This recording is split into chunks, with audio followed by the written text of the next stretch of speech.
ஒத்துக்கொள்ள வேணும். அது நிச்சயமாக அநேகருக்கு தெரியறதில்ல. ஒரு யுத்தம் உங்களுடைய மூளை பகுதியில் நடக்கிறதுன்றத தெரியாததுனால தான் நிறைய பேர் வந்து போராட்டத்திலும் பிரச்சனைகளிலும் கவலைகளிலும் பயங்களிலும் குழப்பங்களிலும் கட்டப்பட்டிருக்கிறாங்க. அவங்களுடைய மூளை பகுதியில் ஒரு கொடிதான ஒரு யுத்தம் ஒன்று நடந்து கொண்டிருக்கிறது. நமக்கு யுத்தம் நடைபெற்று கொண்டிருக்கிறது.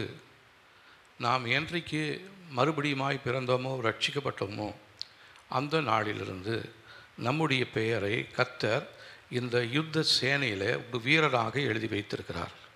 நீங்கள் என்றைக்கு ரட்சிக்கப்பட்டீங்களோ அன்றைக்கே உங்களுடைய பெயர் எங்கே எழுதப்பட்டிருக்கிறது? ஜீவ புஸ்தகத்தில் எழுதப்பட்டிருக்கிறது. அது மாத்திரமல்ல, தேவனுடைய யுத்தத்தின் அந்த சேனையில் கர்த்தர் உங்களை ஒரு வீரனாக உங்களை தேவன் எழுதி வைத்திருக்கிறார். நம்ம யார்?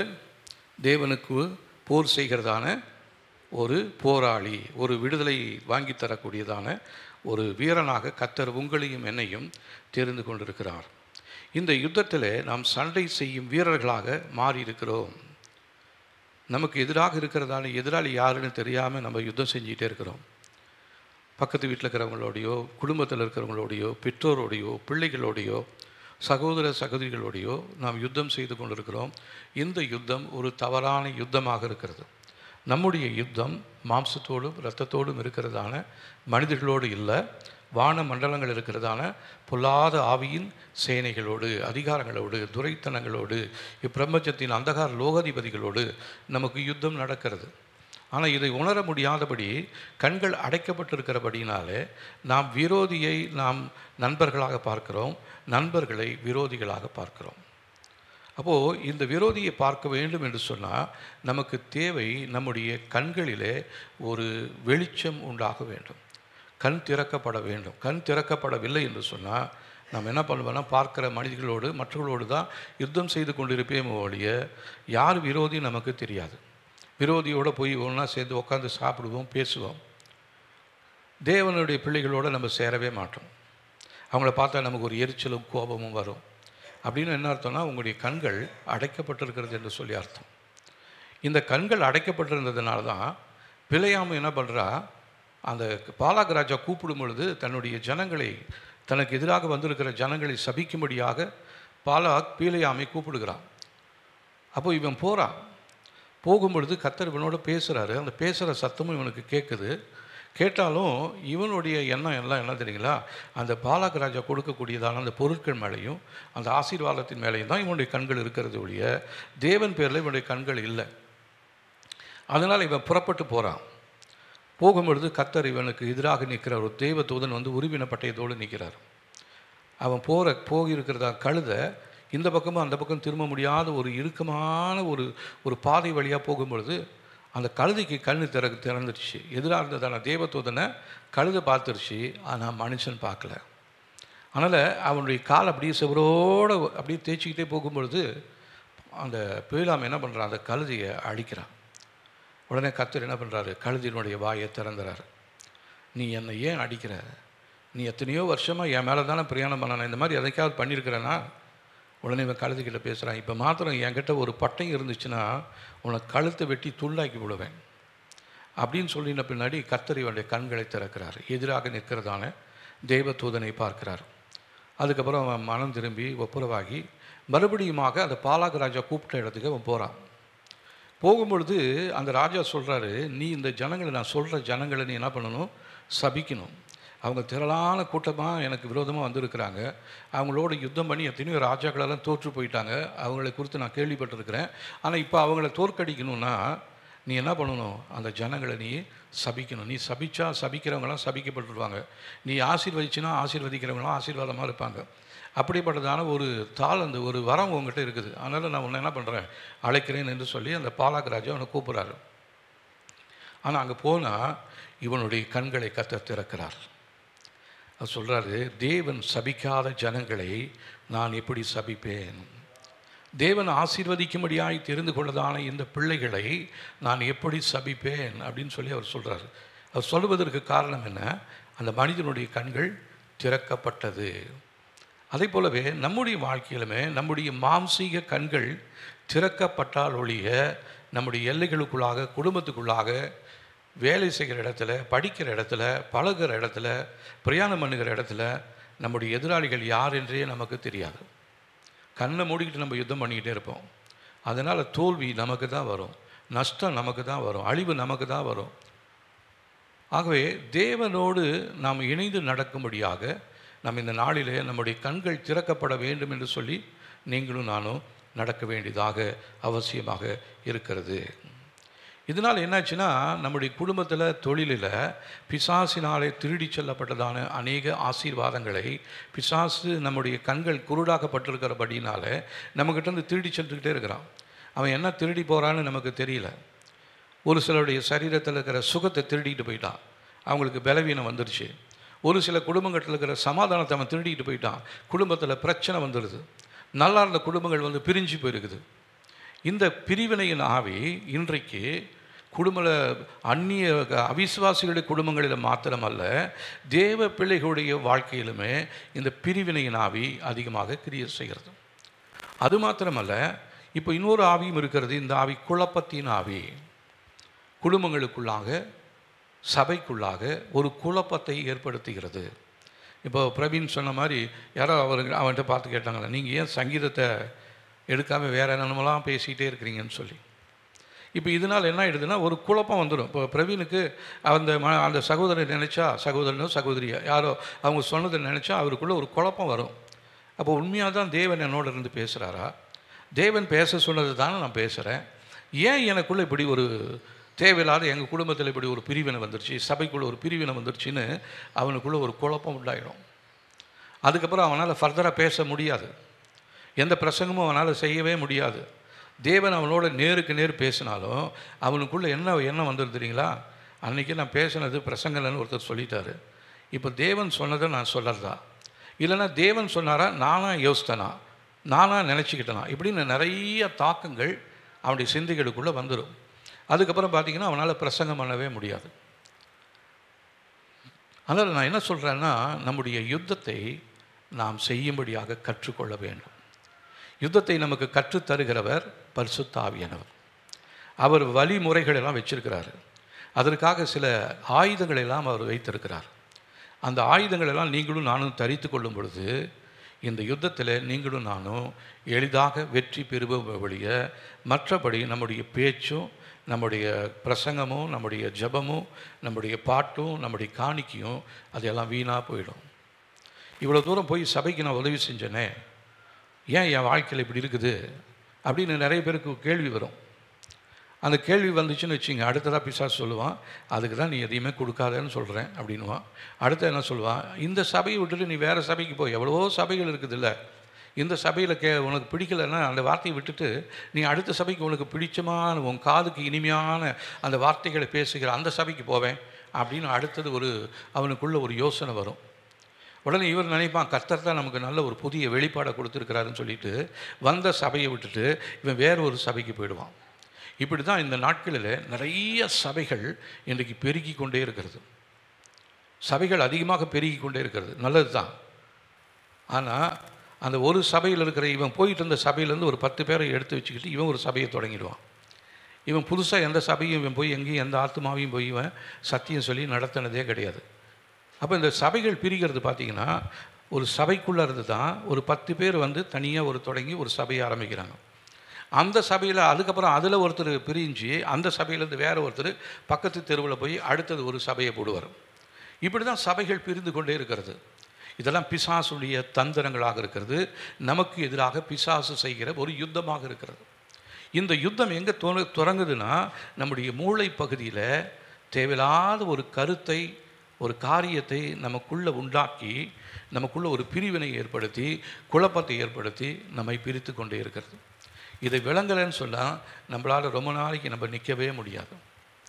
சபையிலையுமே நம்ம இருக்கிறோம் அப்படின்னு சொன்னால் ரொம்ப நாளைக்கு நிற்கவே முடியாது. நிறைய பேர் பாருங்கள், குழப்பத்திலே பிரிஞ்சு போயிட்டே இருக்கிறாங்க. இது ஒரு விதத்தில் நல்லதுன்னு நம்ம நினைக்கலாமா, இல்லை கெட்டதுன்னு நம்ம நினைக்கலாமா? சபைகள் நல்லா எல்லா இடத்துலையும் பெருகணும் இல்லைங்களா? அதுக்காக தான் நம்ம ஜெபம் பண்ணிக்கிட்டே இருக்கிறோம். எல்லா சபையும் நிரம்பி வழியணும், அதற்காக தான் நம்ம ஜெபித்துக்கிட்டே இருக்கிறோம். ஆனால் எந்த சபை பெருகுது அப்படின்னு பார்த்தா, இந்த மாதிரி பிரச்சனையோடு அவங்களோட ஒரு 10 பேரை கூட்டிகிட்டு போயிடுவாங்க.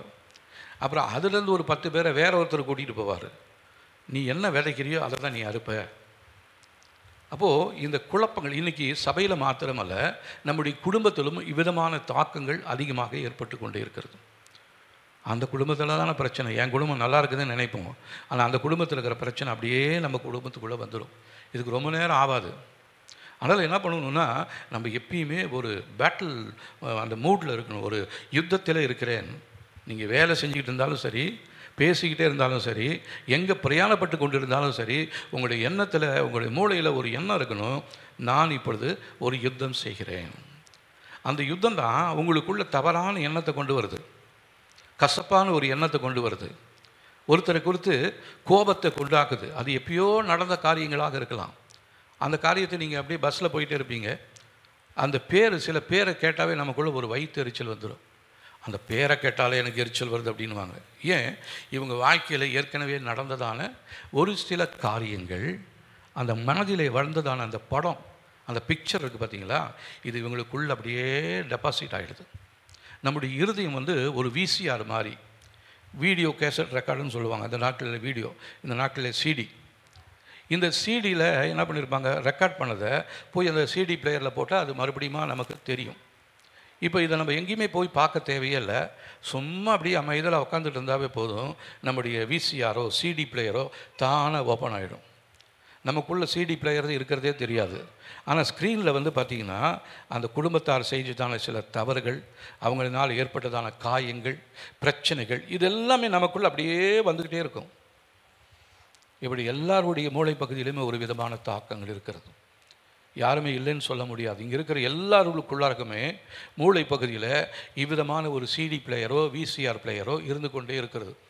அதுதான் எத்தனையோ வருஷத்துக்கு முன்னாடி நடந்த சம்பவங்களை அப்படியே நமக்கு முன்னாடி அப்படியே படமாக காண்பிக்குது. அதை பார்த்தோன்னே நமக்குள்ளே ஒரு எரிச்சல் வந்துடுது. ஜெபம் பண்ண முடியறதில்ல. ஜெபத்தில் போய் உக்காந்தா, இந்த யோசனையிலே ஒரு ஜெப கூட்டத்துக்கு போகிறேன்னு வச்சிங்க, அந்த ஜெப கூடுகையில் போய் நீங்கள் உட்காந்துருந்தோம், அங்கே எல்லோரும் ஜெபம் பண்ணிக்கிட்டே இருப்பாங்க. ஆனால் உங்களுடைய சிந்தையில் மாத்திரம் என்ன ஆகுனா, அந்த குறிப்பிட்ட அந்த படம் அப்படியே ஓடிக்கிட்டே இருக்கும். அன்றைக்கி போய் பார்த்தோம்ல, அன்றைக்கி போய் இப்படி சொன்னாங்கல்ல, அன்றைக்கி இப்படி வந்தாங்கல்ல, இந்த கலர் சட்டை போட்டுக்கிட்டு வந்தாங்கல்ல, இதெல்லாமே நமக்கு அந்த படத்தை பார்த்து பார்த்து பார்த்து நமக்கு அப்படியே உறுதியாகிடுது. இதுதான் நம்முடைய சிந்தையில் காணப்படுகிற போராட்டம், யுத்தம். இதில் நம்ம யாருமே தப்பிக்க முடியாதபடிக்கு பிசாசு இந்த நாட்களில் மிகவும் நெருக்கமாக நம்மை ஏமாற்றி கொண்டிருக்கிறான். அவனை குறித்து அறிந்து கொள்ளவில்லை என்று சொன்னால், இன்னும் எத்தனை வருஷம் நீங்கள் இந்த சபைக்கு நீங்கள் இந்த விடுதலையை செய்தி கேட்டாலும் உங்களுடைய வாழ்க்கையில் ஒரு மாற்றமுமே வரவே வராது. உங்களுடைய குடும்பத்தில் இருக்கிற ஆசீர்வாதம்லாம் வெளியே போயிடும். நான் ஆண்டவரை தேடி தானே வந்தேன், ஆண்டவருக்கு தானே காணிக்கப்பட்டேன், ஏன் என் வாழ்க்கையில் இப்படி இருக்குது அப்படின்னு யோசிப்பாங்க. அதுக்கப்புறம் மேற்கொண்டு அவங்கள யோசிக்க விடாமல், நீ அதிகமாக யோசிச்சின்னா உன் பக்கம் போயிடுவ, தேவன் பக்கம் போயிடுவேன், அதனால் நீ என் பக்கமே வான்னு சொல்லிவிட்டு அடுத்தது அப்படியே வேறு ஒரு ஸ்லைடை மாற்றுவான், வேறு ஒரு பிக்சரை மாற்றுவான். கடந்த நாட்களில் ஆஃபீஸில் நடந்தது, படித்த இடத்துல நடந்தது, பழகின இடத்துல நடந்தது, பேசுனது, இது எல்லாமே அடுத்த பிக்சருக்குள்ளே வந்துடும். உடனே நம்ம அப்படியே அதிலேயே பிரயாணப்பட்டுக்கிட்டே இருப்போம். அங்கே ஒரு ஸ்ட்ரக் வந்தவுடனே திருப்பியும் அடுத்த பிக்சர் அவன் போடுவான். நிறைய ஃப்ரேம்ஸாக வச்சுருக்கிறான், அவன் நிறைய சிடிஸ் வச்சுருக்கிறான், நிறைய வீடியோ ரெக்கார்ட்ஸ் அவன் வச்சுருக்கிறான். அது எல்லாத்தையுமே நம்முடைய இருதயத்துக்குள்ளே போட்டு நம்முடைய சிந்தையில் கரைகளை ஏற்படுத்தி கொண்டிருக்கிறான். இதுதான் நமக்குள்ளே இருக்கிறதான போராட்டத்தின் வாழ்க்கையாக இருக்கிறது. இந்த யுத்தம் நடக்கிறதான இடம் எங்கே அப்படின்னா, நம்முடைய ஆத்மாவுக்குள்ள, நம்முடைய மூளை பகுதிகளுக்குள்ள, நம்முடைய இருதயத்துக்குள்ள இந்த யுத்தம் நடக்கிறது என்பதை நாம் தெரிந்து கொள்ள வேண்டும்.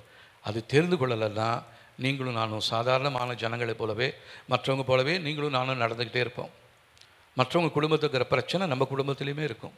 மற்றவர்களுடைய வாழ்க்கையில் இருக்கிற அதே போராட்டம் என் வாழ்க்கையிலுமே இருக்கும். ஆனால் கர்த்தர் அதற்காக நம்மை தெரிந்து கொள்ளவில்லை. இஸ்ரவேல் ஜனங்களுக்கும் எகிப்தியருக்கும் ஒரு பெரிய மாற்றத்தை கொடுக்கும்படியாகவே கர்த்தர் நம்மை தெரிந்து கொண்டிருக்கிறார். அப்போது எகிப்திற்கு இருந்ததான அதே வாத ஏன் வாழ்க்கைக்குள்ளே வரக்கூடாது? எகிப்திற்கு ஆண்டவர் அறியாத பிள்ளைகளுடைய வாழ்க்கையில் நடக்கிற அதே பிரச்சனை ஏன் வாழ்க்கைக்குள்ளே வரக்கூடாது? இது என்ன பிரச்சனைகள் அப்படின்னு பார்த்தா, சில காரியங்கள் தடைப்பட்டு இருக்கும். சில வீடுகளில் திருமணமே நடக்க முடியாதபடிக்கு எத்தனையோ தலைமுறையாக அவங்க பார்த்திங்கன்னா அவங்க வீட்டில் இருக்கிற சிலவங்க கல்யாணம் ஆகாமலே இருப்பாங்க. இது நமக்கு தெரியறதில்ல. எங்கள் பாட்டனுக்கு எப்படி இருந்துச்சான், எங்கள் தாத்தாவுக்கு எப்படி இருந்துச்சான், எங்கள் அம்மா அப்பா வாழ்க்கையில் எப்படி இருந்துச்சான், இப்போ என் வாழ்க்கையிலும் நடந்து கொண்டே இருக்கிறது. ஆண்டவர் உங்களுடைய கண்களை திறக்கணும், உங்களுடைய ஆவிக்குரிய கண்களை திறக்கணும்.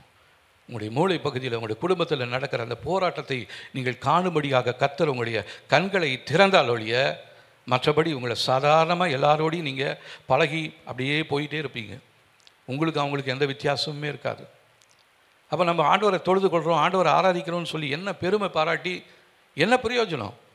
நம்ம வீட்டில் பெரிய பெரிய படங்கள் வசனங்கள் வைத்திருப்போம், கதவுல வசனத்தை எழுதியிருப்போம், சுவரில் வசனம் எழுதியிருப்போம். இன்னும் சிலருடைய வீடுகளில் பார்த்தீங்கன்னா முன்னாடி ஒரு கருப்பு பெயிண்ட் அடித்து அதில் வசனங்கள்லாம் எழுதிக்கிட்டே இருப்பாங்க. ஆனால் அந்த சொல்லப்படுகிற அந்த எழுதப்படுகிற வார்த்தைகள் அந்த குடும்பத்தில் இருக்குதான்னு சொன்னால் நடப்பதே இல்லை. வெளி வேஷமாக எல்லாத்தையும் செஞ்சுக்கிட்டே இருக்கிறோம். நிறைய பேர் ஷர்ட்டில் பேட்ச் கொடுத்துருப்பாங்க, இயேசு நேசிக்கிறார், தேவன் அன்பாகவே இருக்கிறார். இப்படி ஒரு வசனத்தை நான் குத்திக்கிட்டு என் கூட பஸ்ஸில் ஒருத்தர் வருவார், கொஞ்சம் இடிச்சிட்டாருன்னு வச்சுங்க, அவரு ஏன் உனக்கு அறிவில்லை பார்க்கலையா அப்படின்னு சொல்லும் பொழுது அவர் என்ன பண்ணுவார், என்னையும் என் சட்டையும் என் பேட்சையும் பார்ப்பார். இயேசு அன்பாக இருக்கிறார், அப்போ இவர் இல்லை, அப்போ அந்த இயேசுவை நான் ஏன் ஆராதிக்கணும்? அப்போ நம்முடைய நடக்கைகள், நம்முடைய செய்கைகள் தேவனுக்கு பிரியமில்லாத காரியங்களை நம்முடைய வாழ்க்கையிலே செய்யும்படியாய் சத்துரு என்ன பண்ணியிருக்கான், நம்முடைய மூளை பகுதியை பிடித்து கொண்டிருக்கிறான், ஆத்துமாவை பிடித்து கொண்டிருக்கிறான். இதற்காக தான் தேவனுடைய வார்த்தை என்ன சொல்லுதுன்னு பார்த்தீங்கன்னா 3 யோவானில்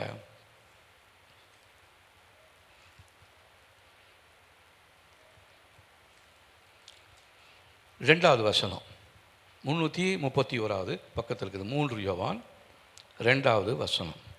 பிரியமானவனே, உன் ஆத்துமா வாழ்கிறது போல நீ எல்லாவற்றிலும் வாழ்ந்து சுகமாக இருக்கும்படி வேண்டுகிறேன். அப்போது நம்முடைய சரீரத்தில் ஒரு சுகம் உண்டாகணும்னா, நம்முடைய குடும்பத்தில் ஒரு சமாதானம் உண்டாகணும்னா அது முதல்ல எங்கே துவங்கணும் தெரியுங்களா?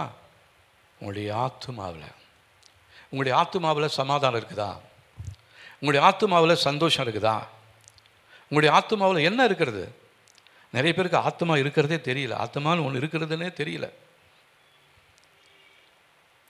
அப்போது சின்னதில் பில்லி கூட எங்கள் பாஸ்டர் பேசுவார், ஆத்மாவை பற்றி பேசும்பொழுது அவர் வீட்டுக்கு வந்தால் கேள் அப்படின்னு சொன்னேன். அப்போ வீட்டுக்கு வந்தவொடனே கேட்டான், பாஸ்டர் ஆத்மானா என்ன அப்படின்னு. அவர் சொன்னார், அது அந்த கோதுமை மாவு கடலை மாவு மாதிரி அது ஒரு மாவு அப்படின்ட்டார்.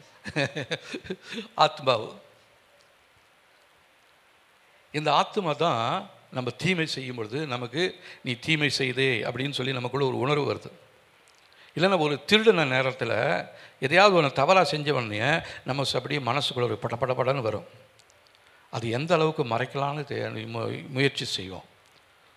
ஏன்னா ஆத்மா அது சொல்லுது, நீ செஞ்சிட்ட தவற, நீ உடைச்சிட்ட, நீ பார்த்துட்ட. நம்ம தவறி போகும்பொழுது இந்த ஆத்மா நம்மை சரி பண்ணும்படியாக அது துடித்து கொண்டே இருக்கிறது. ஆனால் அந்த ஆத்மாவை குறித்து இன்றைக்கி நிறைய பேர் எண்ணமற்றவர்களாய் அவங்களுடைய இஷ்டத்துக்கு நம்ம ஓடிக்கிட்டே இருக்கிறோம். அதனால தான் ஆத்மா அறிவில்லாமல் இருப்பது நல்லது கிடையாது. நமக்கு உலக அறிவு இருக்கிறது, ஆத்மாவில் ஒரு அறிவில்லாமல் போய்விடுகிறது.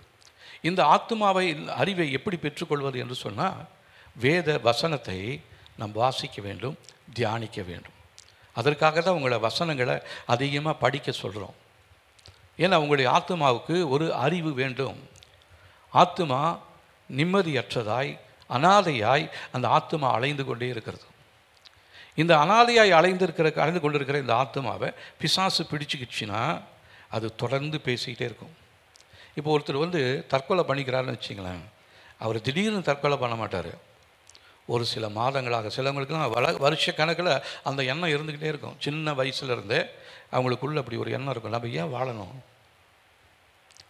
அம்மா பார்த்தா நல்லா நேசிக்கிறவங்களாக இருப்பாங்க, ஆனால் இவங்களுக்குள்ளே எப்படி இருக்கும், அம்மா அப்பா நேசிக்காத மாதிரி இருக்கும். நிறைய பிள்ளைங்க அம்மா அப்பாட்டி கேட்பாங்க, நீ என்னை நேசிக்கவே இல்லை, நான் உன்னுடைய பிள்ளையா, உனக்கா பிறந்தேன், இல்லை ஏதாவது விலை கொடுத்து வாங்கியிருக்கிறியா? அது வேறு நம்ம சொந்தக்காரங்க வந்தாங்கன்னா உன்னை தவிட்டுக்கு தான் வாங்கினாங்க அப்படின்னு சொல்லிடுவோம். ஆனால் நம்ம என்ன பண்ணுவோம் தெரியுமா, தவிட்டுக்கு தான் வாங்கணும்னு ஒரு நினைப்பில் இருப்போம். பெத்த அம்மாவையும் பெத்த அப்பாவையும் நம்மளால் நினைக்க முடிகிறதே இல்லை. ஏன்? இவங்களுடைய ஆத்மா ஏதோ ஒரு அலசடிக்குள்ளே இருக்குது. ஆத்மா பேசுது. அதுதான் மனசாட்சின்றது. மனசு பேசுது. உனக்கு மனசாட்சியே இல்லையா அப்படின்வாங்க, பார்த்தீங்களா? ஆத்மாவே இல்லையா அப்படின்றது தான் அர்த்தம். ஆனால் நிறைய பேர் என்ன பண்ணுறாங்க, அந்த மனசாட்சியை அடகு வச்சிடுறாங்க. தவறு செய்ய போகும்பொழுது அந்த மனசாட்சி சொல்லும், நீ இதை போய் செய்யாத. இப்போ இவனுக்குள்ள ஒரு யோசனையோட இந்த இடத்துல போய், இந்த வீட்டில் போய் திருடணும், இந்த வீட்டில் போய் இதை பண்ணணும், இந்த பிள்ளையை கெடுக்கணும் அப்படின்னு இவனுக்குள்ளே யோசிக்கும் பொழுது அவனுக்குள்ள வேற ஒரு எண்ணம் வரும், நீ செய்கிறது தவறு, நீ போகிற பாதை தவறு. இதுதான் ஒரு யுத்தம் நடந்துக்கிட்டே இருக்கும். வசனம் என்ன சொல்லுது? இருமனம் உள்ளவன் தன் வழிகளிலே நிலைவரப்படான். இருமனம், 2 மனம் இருக்கும். ஒரு மனம் செய்யலான்னு சொல்லும், இன்னொரு மனம் வேணான்னு சொல்லும். நன்மையானதை மாத்திரம் செய்கிறதுக்கு ஆவியானவர் நம்ம எச்சரிப்பார். அது எல்லாத்தையும் கலட்டி வச்சுடுவான். போ. இப்போது அந்த வடநாட்டில் ஒரு கொலை ஒன்று நடந்தது. எல்லாத்துக்கும் முழு உலகமுமே அது பெரிய பரபரப்பாக பேசி கொண்டு இருக்கிறதான ஒரு கேஸாக இருக்குது. அப்போது அதை செய்ததால் அந்த மனிதனை பார்த்திங்கன்னா அவரை குறித்து நிறைய வரலாறு போட்டுகிட்டே இருக்கிறாங்க. அவர் அதை பண்ணார், இதை பண்ணார், இப்படி ஆச்சான் அப்படி ஆச்சான்னு.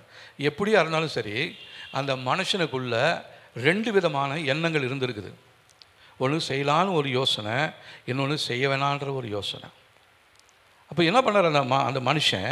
அந்த மனசாட்சி பிடிங்கி ஒரு இடத்துல வச்சுட்டார். நீ கொஞ்ச நேரம் அமைதலாக இரு, நான் என் மாம்சம் விரும்புகிறபடி நான் என்ன பண்ண போகிறேன், செய்ய போகிறேன். இதற்காக தான் ஆண்டவர் நம்மோடு இடைப்பட்டு கொண்டே இருக்கிறார். இப்போ உங்களோட பேசுகிறாரா? இந்த வார்த்தையை கேட்கிற உங்களோட பேசி கொண்டு இருக்கிறாரா? நிச்சயமாக நம்ம எல்லாரோடையுமே பேசி கொண்டு இருக்கிறார். பேசி கொண்டிருக்கிற நேரத்தில் நீங்கள் இந்த வார்த்தையை தான் கவனிக்கிறீங்களா, இல்லைன்னா உங்களுக்காக விசேஷமாக ஒரு உலகத்திலிருந்து உங்களுக்காக ஒரு செய்தி ஒன்று வந்துக்கிட்டே இருக்குது, அந்த வார்த்தையை கேட்டுக்கொண்டே இருக்கிறீர்களா? 2 மனம். தேவ செய்தியை கேட்கலாம், தேவனை ஆராதிக்கலாம் தான் நீங்கள் வந்திருக்கிறீங்க. ஆனால் இன்னொரு மனம் வேறு எதையோ ஒன்று யோசித்துக்கிட்டு, வேறு எதையோ ஒன்று ஆராதிச்சுக்கிட்டு, வேறு எதையோ ஒன்று பார்க்கணுன்னு உங்கள் இருதயத்துக்குள்ளே ஒரு எண்ணம் வந்துக்கிட்டே இருக்குது. பார்த்தீங்களா? இதுதான் உங்களுடைய ஆத்மாவில் ஏற்படுகிறதான யுத்தமாக இருக்கிறது. இதை நீங்கள் ஒத்துக்கிட்டாலும் சரி, ஒத்துக்கிட்டனாலும் சரி, இங்கே இருக்கிற எல்லாருடைய மூளை பகுதியிலுமே இந்த 2 விதமான எண்ணங்கள் தாக்கத்தை ஏற்படுத்தி கொண்டே இருக்கிறது.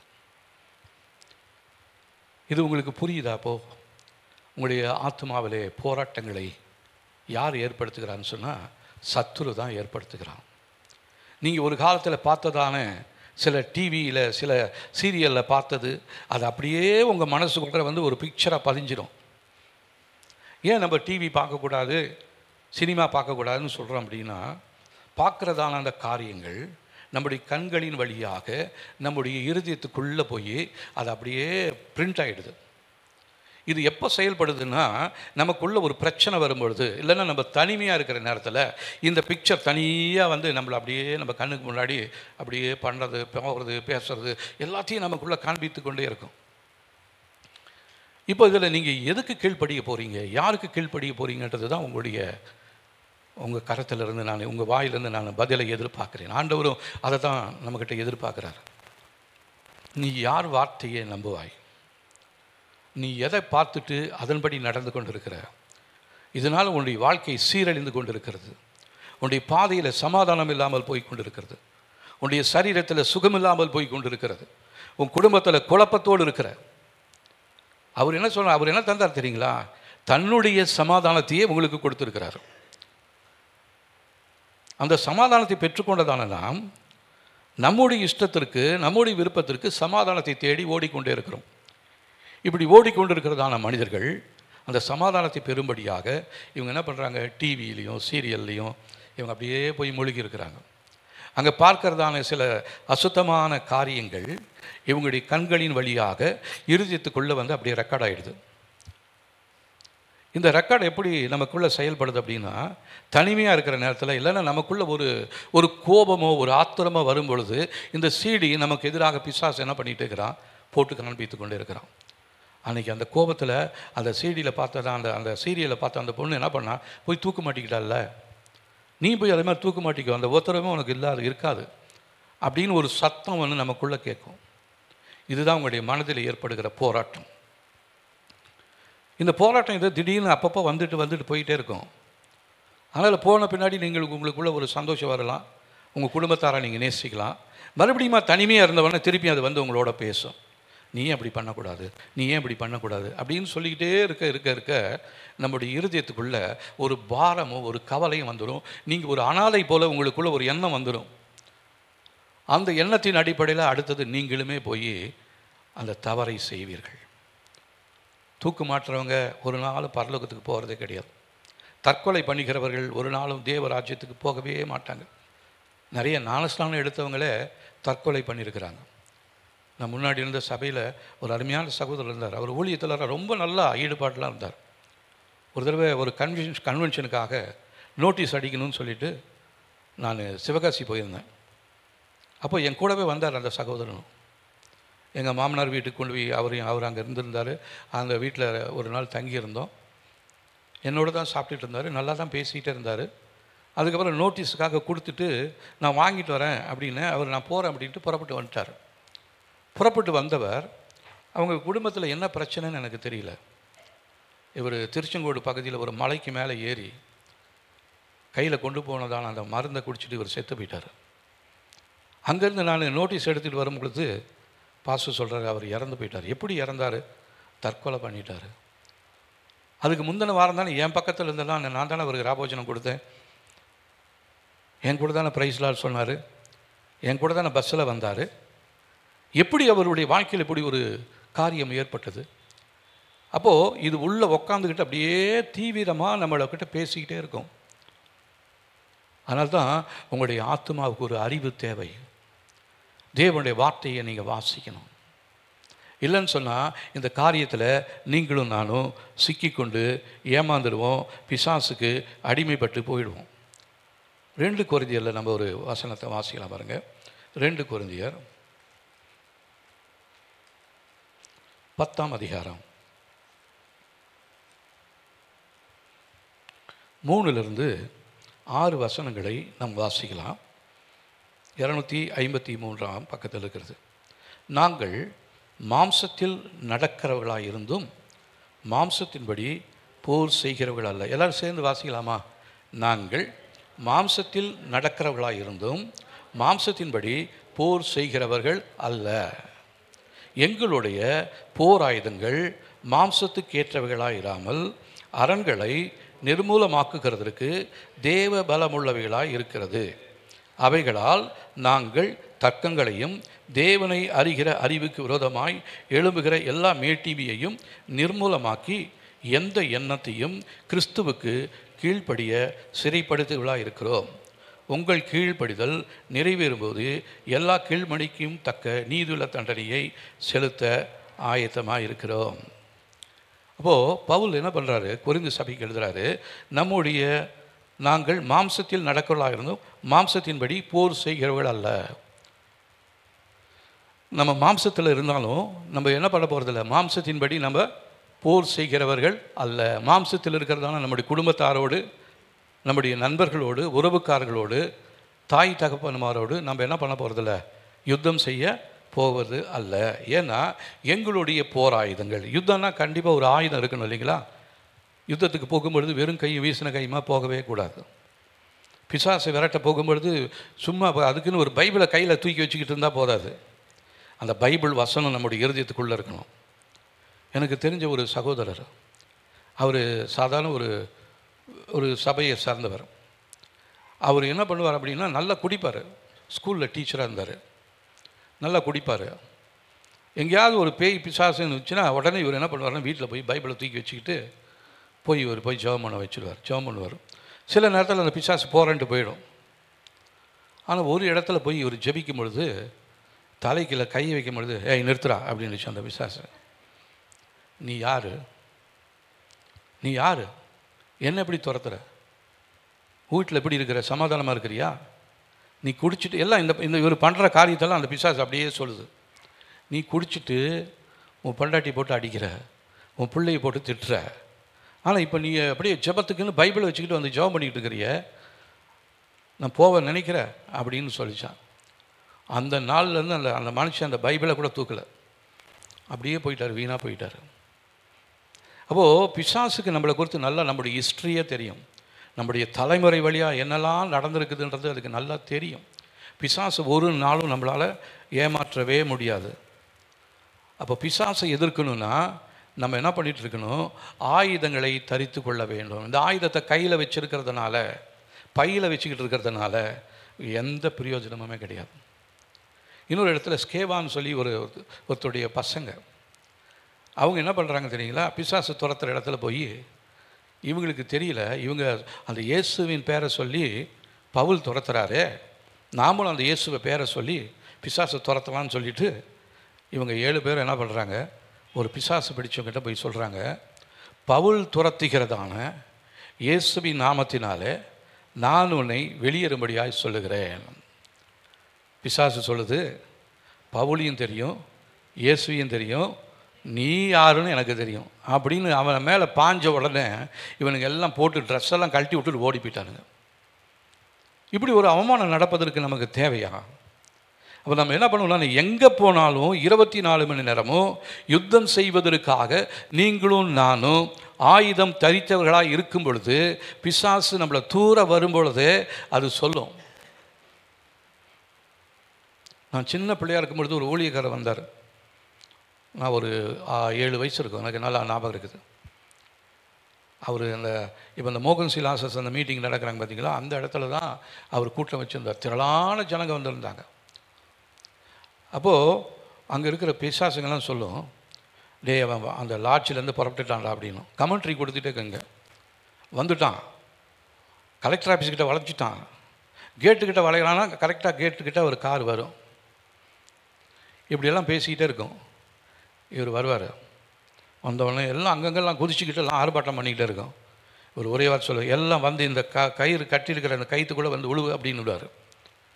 அதுவரை நம்ம பக்கத்தில் நல்லா இருந்த மனுஷன் கூட திடீர்னு அப்படியே ஆடிக்கிட்டு போய் அங்கே போய் அந்த கட்டின இடத்துல போய் விழுந்துருவார். ஒன்றும் எதுவும் பேசக்கூடாது அப்படின்னு விடுவார். ஒரு வார்த்தையும் பேசாதுங்க, நான் பிரசங்கம் முடிகிறவாலும் எதுவுமே யாரும் எதுவும் பண்ணக்கூடாது அப்படின்னு.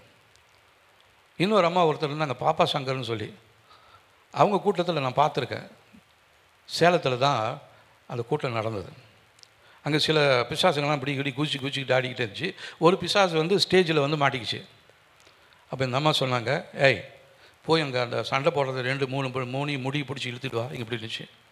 உடனே இந்த அம்மா என்ன பண்ணாங்க தெரியுமா, வேகமாக கிடுகிடுன்னு போய் அந்த இடத்துல குதிச்சுக்கிட்டு இருந்த எல்லாருடைய முடியும் பிடிச்சி இழுத்துக்கிட்டு வந்து இங்கே ஸ்டேஜில் போட்டுருச்சு. இது நான் கண்ணால் பார்த்தேன். அப்போது அந்த அம்மா சொன்னாங்க, நான் கூட்டம் முடிகிறவளும் எதுவும் பண்ணக்கூடாது, பேசாமல் படு அப்படின்னு எல்லாம் அப்படியே நீட்டி படுத்துக்கிச்சிங்க. கூட்டம் முடிகிறவளும் கீச்சு மூச்சுன்னு ஒரு சத்தம் கூட வரல.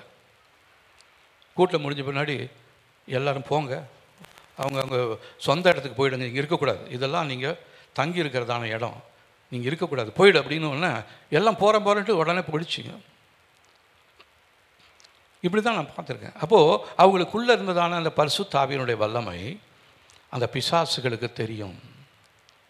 இப்போ நம்ம ஜெபம் பண்ணிக்கிட்டு இருக்கிறோம் அப்படின்னா நம்முடைய ஜெபத்தினுடைய வல்லமை, ஆவியானுடைய வல்லமை நமக்குள்ளே தங்கி இருக்கிறதை மனுஷனுக்கு தெரியாது, பிசாசுக்கு தெரியும். ஒரே நமக்கு எதிராக யுத்தம் செய்யணும், சண்டை போடணும்னு ஒருத்தன் வருவான் வேகமாக, அவனுக்குள்ளே இருக்கிற பிசாசுக்கு தெரியும், ஏய் அவங்ககிட்ட போய் கை வச்சிடாத, அவன் ரொம்ப டேஞ்சரான ஆள், அவனுக்குள்ளே இருக்கிறது யாருன்னு உனக்கு தெரியாது, நீ போய் உன் இஷ்டத்துக்கு போய் என்ன பண்ணிடாத, கை வச்சிடாதன்னு அவனுக்குள்ளேருந்து சொல்லும். ஆனால் வேகமாக வீராவேசமாக வருவான், அடிக்கிறேன் பிடிக்கிறேன்ட்டு. நம்மக்கிட்ட வந்தோன்னா அப்படியே சொல்லுங்கள் அப்படின்ட்டு அப்படியே போயிடுவான். காரணம் என்ன, நமக்குள்ள பரிசுத்தாவுடைய வல்லமை அக்கினியாய் பற்றி எரியும் பொழுது நமக்கு எதிராக எவ்வளோ பேர் வந்தாலும் சரி, நம்ம ஒருத்தர் 1000 பேரையும் 2000 பேர் 10,000 பேரையும் துரத்த முடியும். ஹல்லேலூயா. வேதத்தில் இருக்கிற கணக்கெல்லாம் பார்த்தீங்கன்னா நமக்கு பைத்தியம் பிடிச்சிடும். ஒருத்தன் 1000 பேரையா, 10,000 பேருக்கு எத்தனை பேர் துரத்தணும், எத்தனை பேர் வரணும், 10 பேர் வரணும். ஆனால் இங்கே இன்னொருத்தர் வந்து சேர்ந்தா போடும். 1 + 1 வேதத்தின்படி 1, 1 + 1 2. ஆனால் வேத கணக்கின்படி கணவனும் மனைவியும் 2 பேரும் சேர்ந்துட்டா அவங்க ஒரே குடும்பமாக, ஒரே ரூபமாக, ஒரே சரீரமாக மாறிடுறோம்.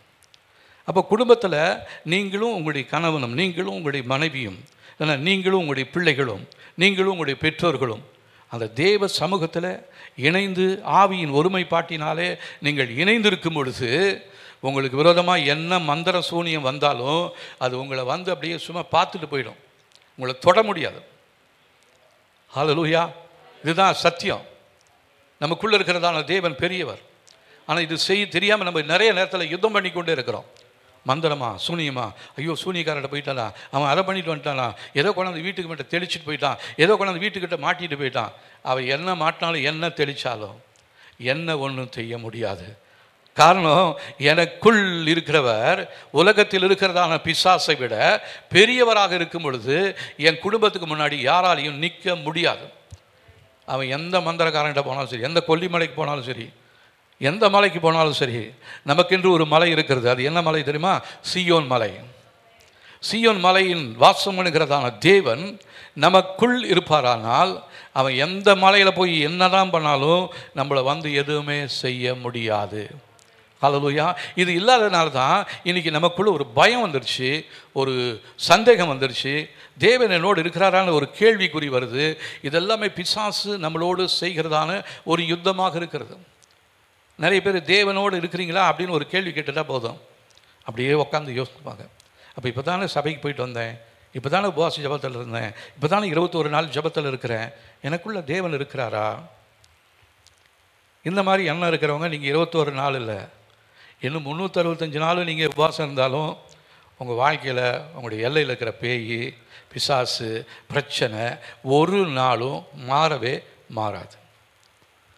உங்களுக்குள்ளே இருக்கிற பலவீனத்தின் ஆவி எப்படிப்பட்ட வியாதியாக இருந்தாலும் சரி, அவர் சொல்கிறாரு, என்னுடைய தழும்புகளாலே நீங்கள் சுகமானீர்கள். இயேசு கிறிஸ்துவின் காயத்தின் தழும்புகளினாலே நமக்கு தேவன் சுகத்தை உண்டாக்கியிருக்கிறார். இந்த காலை வேளையில் ஜெபித்து கொண்டிருந்த பொழுது கர்த்தர் ஒரு வார்த்தையை மாத்திரம் எனக்கு சொன்னார்.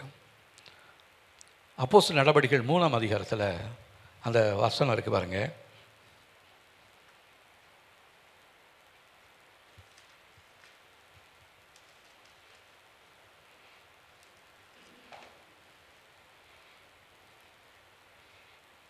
ரெண்டாம் வசனத்திலிருந்து 7ஆம் வசனம் வரலும் 8ஆம் வசனம் வரலும் நம்ம வாசிக்கலாம். அப்பொழுது தன் தாயின் வயிற்றிலிருந்து சப்பானியாய் பிறந்த ஒரு மனுஷனை சுமந்து கொண்டு வந்தார்கள். தேவாலயத்திலே பிரவேசிகளிடத்தில் பிச்சை கேட்கும்படி நாடோறும் அவனை அலங்கார வாசல் எனப்பட்ட தேவாலய வாசல் அண்டையிலே வைப்பார்கள். தேவாலயத்திலே பிரவேசிக்க போகிற பேதுருவையும் யோவானையும் அவன் கண்டு பிச்சை கேட்டான். பேதுருவும் யோவானும் அவனை உற்று பார்த்து, எங்களை நோக்கிப்பார் என்றார்கள். அவன் அவரிடத்தில் ஏதாகிலும் கிடைக்கும் என்று எண்ணி அவளை நோக்கி பார்த்தான். அப்பொழுது பேதுரு, வெள்ளியும் பொன்னும் என்னிடத்தில் இல்லை, என்னிடத்தில் உள்ளதை உனக்கு தருகிறேன், நசரேயனாகிய இயேசு கிறிஸ்துவின் நாமத்தினாலே நீ எழுந்து நட என்று சொல்லி வலது கையினால் அவனை பிடித்து தூக்கிவிட்டான். உடனே அவனுடைய கால்களும் கரடுகளும் பலம் கொண்டது. அவன் குதித்து எழுந்து நின்று நடந்தான். நடந்து குதித்து தேவனை துதித்து கொண்டு அவளோடு கூட தேவாலயத்திற்குள் பிரவேசித்தான். இந்த வசனத்தை தான் எனக்கு ஞாபகப்படுத்தினார். பேதுரு என்ன சொல்கிறாரு? பொன்னும் வெள்ளியும் என்னிடத்தில் இல்லை, என்னிடத்தில் உள்ளதை உனக்கு. அவர்கிட்ட என்ன இருந்துச்சு? நசரேயனாகிய இயேசு கிறிஸ்துவின் நாமத்தை அறிகிற அறிவு அவருக்குள்ளே இருந்துச்சு. அதை நான் இப்போ உனக்கு தரேன் அப்படின்னு சொல்லிட்டு அவன் கையை பிடிச்சி தூக்கின உடனே அது வந்து சப்பானியாக இருந்தவன். அவன் எப்போ இருந்து சப்பானியாக இருக்கிறான்? தாயின் வயிற்றில் இருந்து பிறந்தது முதல். இவனை இயேசு கிறிஸ்து பார்த்துருப்பாருன்னு நினைக்கிறீங்களா? இயேசு கிறிஸ்து இந்த நாட்களிலே இந்த சப்பானி இருந்தானா? இருந்தான். ஏன்னா அவர் இறந்து போய் இப்போ தான் கொஞ்சம் நாள் ஆகுது. உயிரோடு எழுந்து இவங்க அந்த 120 பேரோட மேலறையிலிருந்து பரிசுத்த ஆவியுடைய வல்லமையை பெற்றுக்கொண்ட பின்னாடி பேதுரு போய் தைரியமாக, பேதுரும் யோவானும் போய் அவங்க சொல்கிறாங்க, என்கிட்ட வெள்ளியும் இல்லை பொண்ணும் இல்லை, என்கிட்ட இருக்கிறத உனக்கு தரேன். என்கிட்ட என்ன இருக்குது தெரியுமா? இயேசு கிறிஸ்துவின் நாமத்தை நான் அறிந்திருக்கிறேன், நீ எழுந்து நட என்று சொல்லி தூக்கின உடனே அவனுடைய கைகள் கால்கள் எல்லாம் பலன் கொண்டு எழுந்து நின்று நடந்து குதித்து தேவனை துதித்து கொண்டே ஆலயத்துக்குள்ளே வந்தான். அப்போ நான் ஆண்டவர்கிட்ட கேட்டேன், இந்த வசனத்தை ஏன் ஆண்டவரே எனக்கு சொல்கிறீங்க? அப்போ ஆண்டவர் சொன்னார், இந்த ஜெபத்தில் கலந்து கொண்டு இருக்கிறதான ஒவ்வொரு மேலையும் நான் இந்த அபிஷேகத்தை இந்த நாட்களிலே நான் வைத்திருக்கிறேன். ஹல்லேலூயா. நம்ம எத்தனை பேர் நீங்கள் கலந்துக்கணும்? ஏறக்குறைய ஒரு 50-55 பேர் அதில் கலந்துட்டு இருக்கிறாங்க. எல்லாருக்குள்ளாரையுமே இந்த வல்லமையை கர்த்தர் கொடுத்திருக்கிறார். பொய்யுரையாத தேவன் அவர். ஹல்லேலூயா. நமக்குள்ள அந்த விசுவாசம் இந்த நாட்களில் வேண்டும். நமக்குள்ள இருக்கிற அந்த மன போராட்டம் நம்மளை விட்டு வெளியேறணும். 2 விதமான எண்ணங்கள் நம்முடைய வாழ்க்கையிலிருந்து வெளியேறும்படியாக சொல்லி நம்ம ஜெபிக்கணும். ஆண்டவரே, எங்களுடைய வாழ்க்கைக்குள்ள எங்களுக்குள்ள நீங்கள் மாத்திரம் இருக்கணும் ஆண்டவரே, வேற எதுவுமே வேண்டாம். எனக்குள் இருக்கிறதை நான் உனக்கு தருவேன். என்கிட்ட வெள்ளியும் இல்லை பொண்ணும் இல்லை, இயேசுவின் நாமம் எனக்குள் இருக்கிறது. ஹல்லேலூயா. யாரெல்லாம் சொல்ல முடியும்? ஹல்லேலூயா. உங்களுக்குள்ள இயேசு இருக்கிறாரா? ஹல்லேலூயா. நீங்கள் இப்போ பக்கத்தில் இருக்கிறவங்கள பார்த்து சொல்லுங்கள், எனக்கிட்ட வெள்ளியும் இல்லை பொண்ணும் இல்லை, எனக்குள்ள இருக்கிறத நான் உனக்கு தரேன். இயேசுவின் நாமத்தினாலே எழுந்து நட. தைரியமாக சொல்லுங்கள், தைரியமாக சொல்லுங்கள். எனக்கிட்ட வெள்ளியும் இல்லை பொண்ணும் இல்லை, எனக்குள் இருக்கிறத நான் உனக்கு தரேன். இயேசுவின் நாமத்தினாலே எழுந்து நட. அவங்க வாழ்க்கைக்குள்ள ஒரு அற்புதத்தை கர்த்தர் செய்திருக்கிறார். உங்களுடைய சரீரத்தில் இருக்கிற வியாதியை கர்த்தர் மாற்றியிருக்கிறார். உங்களுடைய கட்டியை குணமாக்கி இருக்கிறார் இயேசுவின் நாமத்தினாலே. ஓ ரபாலா ரதிலாலா சந்தோரினா. நம்ம எல்லாரும் இணைந்து ஜெபிக்கலாமா? பரலோக பிதாவே, இந்த நாட்களில் நீங்கள் கொடுத்திருக்கிறதான ஆண்டவரே உங்களுடைய நாமத்தை நாங்கள் கொண்டு இப்பொழுது நாங்கள் ஜெபிக்கிறோம். வெள்ளியும் இல்லை பொண்ணும் இல்லை ஆண்டவரே, எங்களிடத்தில் இருக்கிறத நான் இப்போ அருகில் இருக்கிறவங்களுக்கு நான் கொடுக்கிறேன், பக்கத்தில் இருக்கிறவங்களுக்கு நான் கொடுக்கிறேன், என் குடும்பத்தில் இருக்கிறவங்களுக்கு நான் கொடுக்கிறேன், என் சபை மக்களுக்கு நான் கொடுக்கிறேன். ஆண்டவரே, இயேசுவின் நாமத்தினாலே விடுதலையை பெற்றுக்கொள்வார்களாக, விடுதலையை பெற்றுக்கொள்வார்களாக. உங்களுடைய குடும்பத்தில் யார் பலவீனமாக இருந்தாலும் சரி, அவங்க கிட்ட போய் சொல்லுங்க, வெள்ளியும் என்கிட்ட இல்லை பொண்ணும் என்கிட்ட இல்லை, என்கிட்ட இருக்கிறத நான் உனக்கு சொல்றேன். இயேசுவின் நாமத்தினாலே எழுந்து நட என்று சொல்கிறேன். இயேசுவின் நாமத்தினாலே எழுந்து நட என்று சொல்கிறேன். அவருடைய சமாதானத்தை அவர் வைத்து போகிறார், அவருடைய சுகத்தையே கர்த்தர் வைத்து போகிறார், அவருடைய அற்புதத்தையே நமக்கு கொடுத்திருக்கிறார். அதே அற்புதத்தை கர்த்தர் இந்த நாளிலே நம் ஒவ்வொருடைய வாழ்க்கையிலும் அவர் செயல்படுத்த வல்லமையுள்ளவராக இருக்கிறார். இயேசுவே உமக்கு நன்றி. நாங்கள் உம்மை துதிக்கிறோம். அற்புதங்களை செய்கிறவரே, நாங்கள் உமக்கு துதிக்கிறோம், ஸ்தோத்திரிக்கிறோம் ஆண்டவரே. ஹல்லேலூயா. நன்றி நன்றி நன்றி. அவர் அற்புதமானவரே அப்படின்னு சொல்லி ஒரு பாட்டு இருக்கும், இருக்கா? ஹல்லேலூயா ஸ்தோத்திரம். கோரஸ்ல இருக்கும்.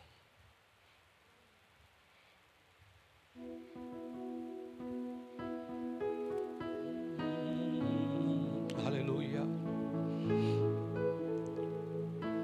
ஆமென். ஹல்லேலூயா.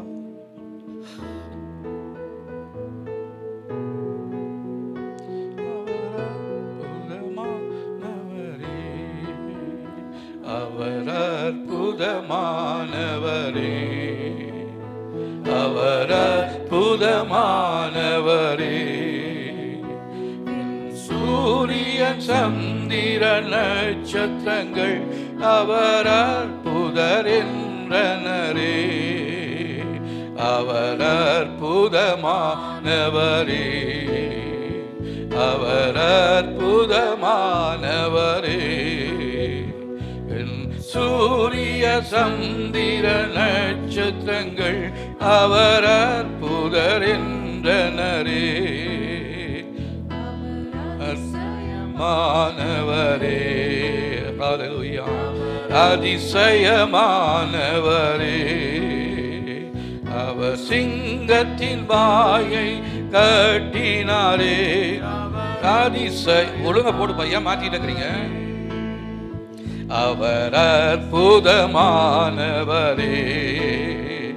அவர் அற்புதமானவரே. என்னை மீட்டென்னை காத்தென்னை தாங்குகிறார் அவர் அற்புதமானவரே. அவர் உன்னதர் என்றனர். ஹல்லேலூயா. அவர் உன்னதர் என்றனரே. சூரிய சந்திர நட்சத்திரங்கள் அவர் உன்னதர் என்றனரே. அவர் அற்புதமானவர். ஹல்லேலூயா. அவர் அற்புதமானவரே. அவர் சிங்கத்தின் வாயை கட்டினாரே. அவர் அற்புதமானவரே. அவர் உன்னதர் என்றனரே. அவர் உன்னதர் என்றனரே.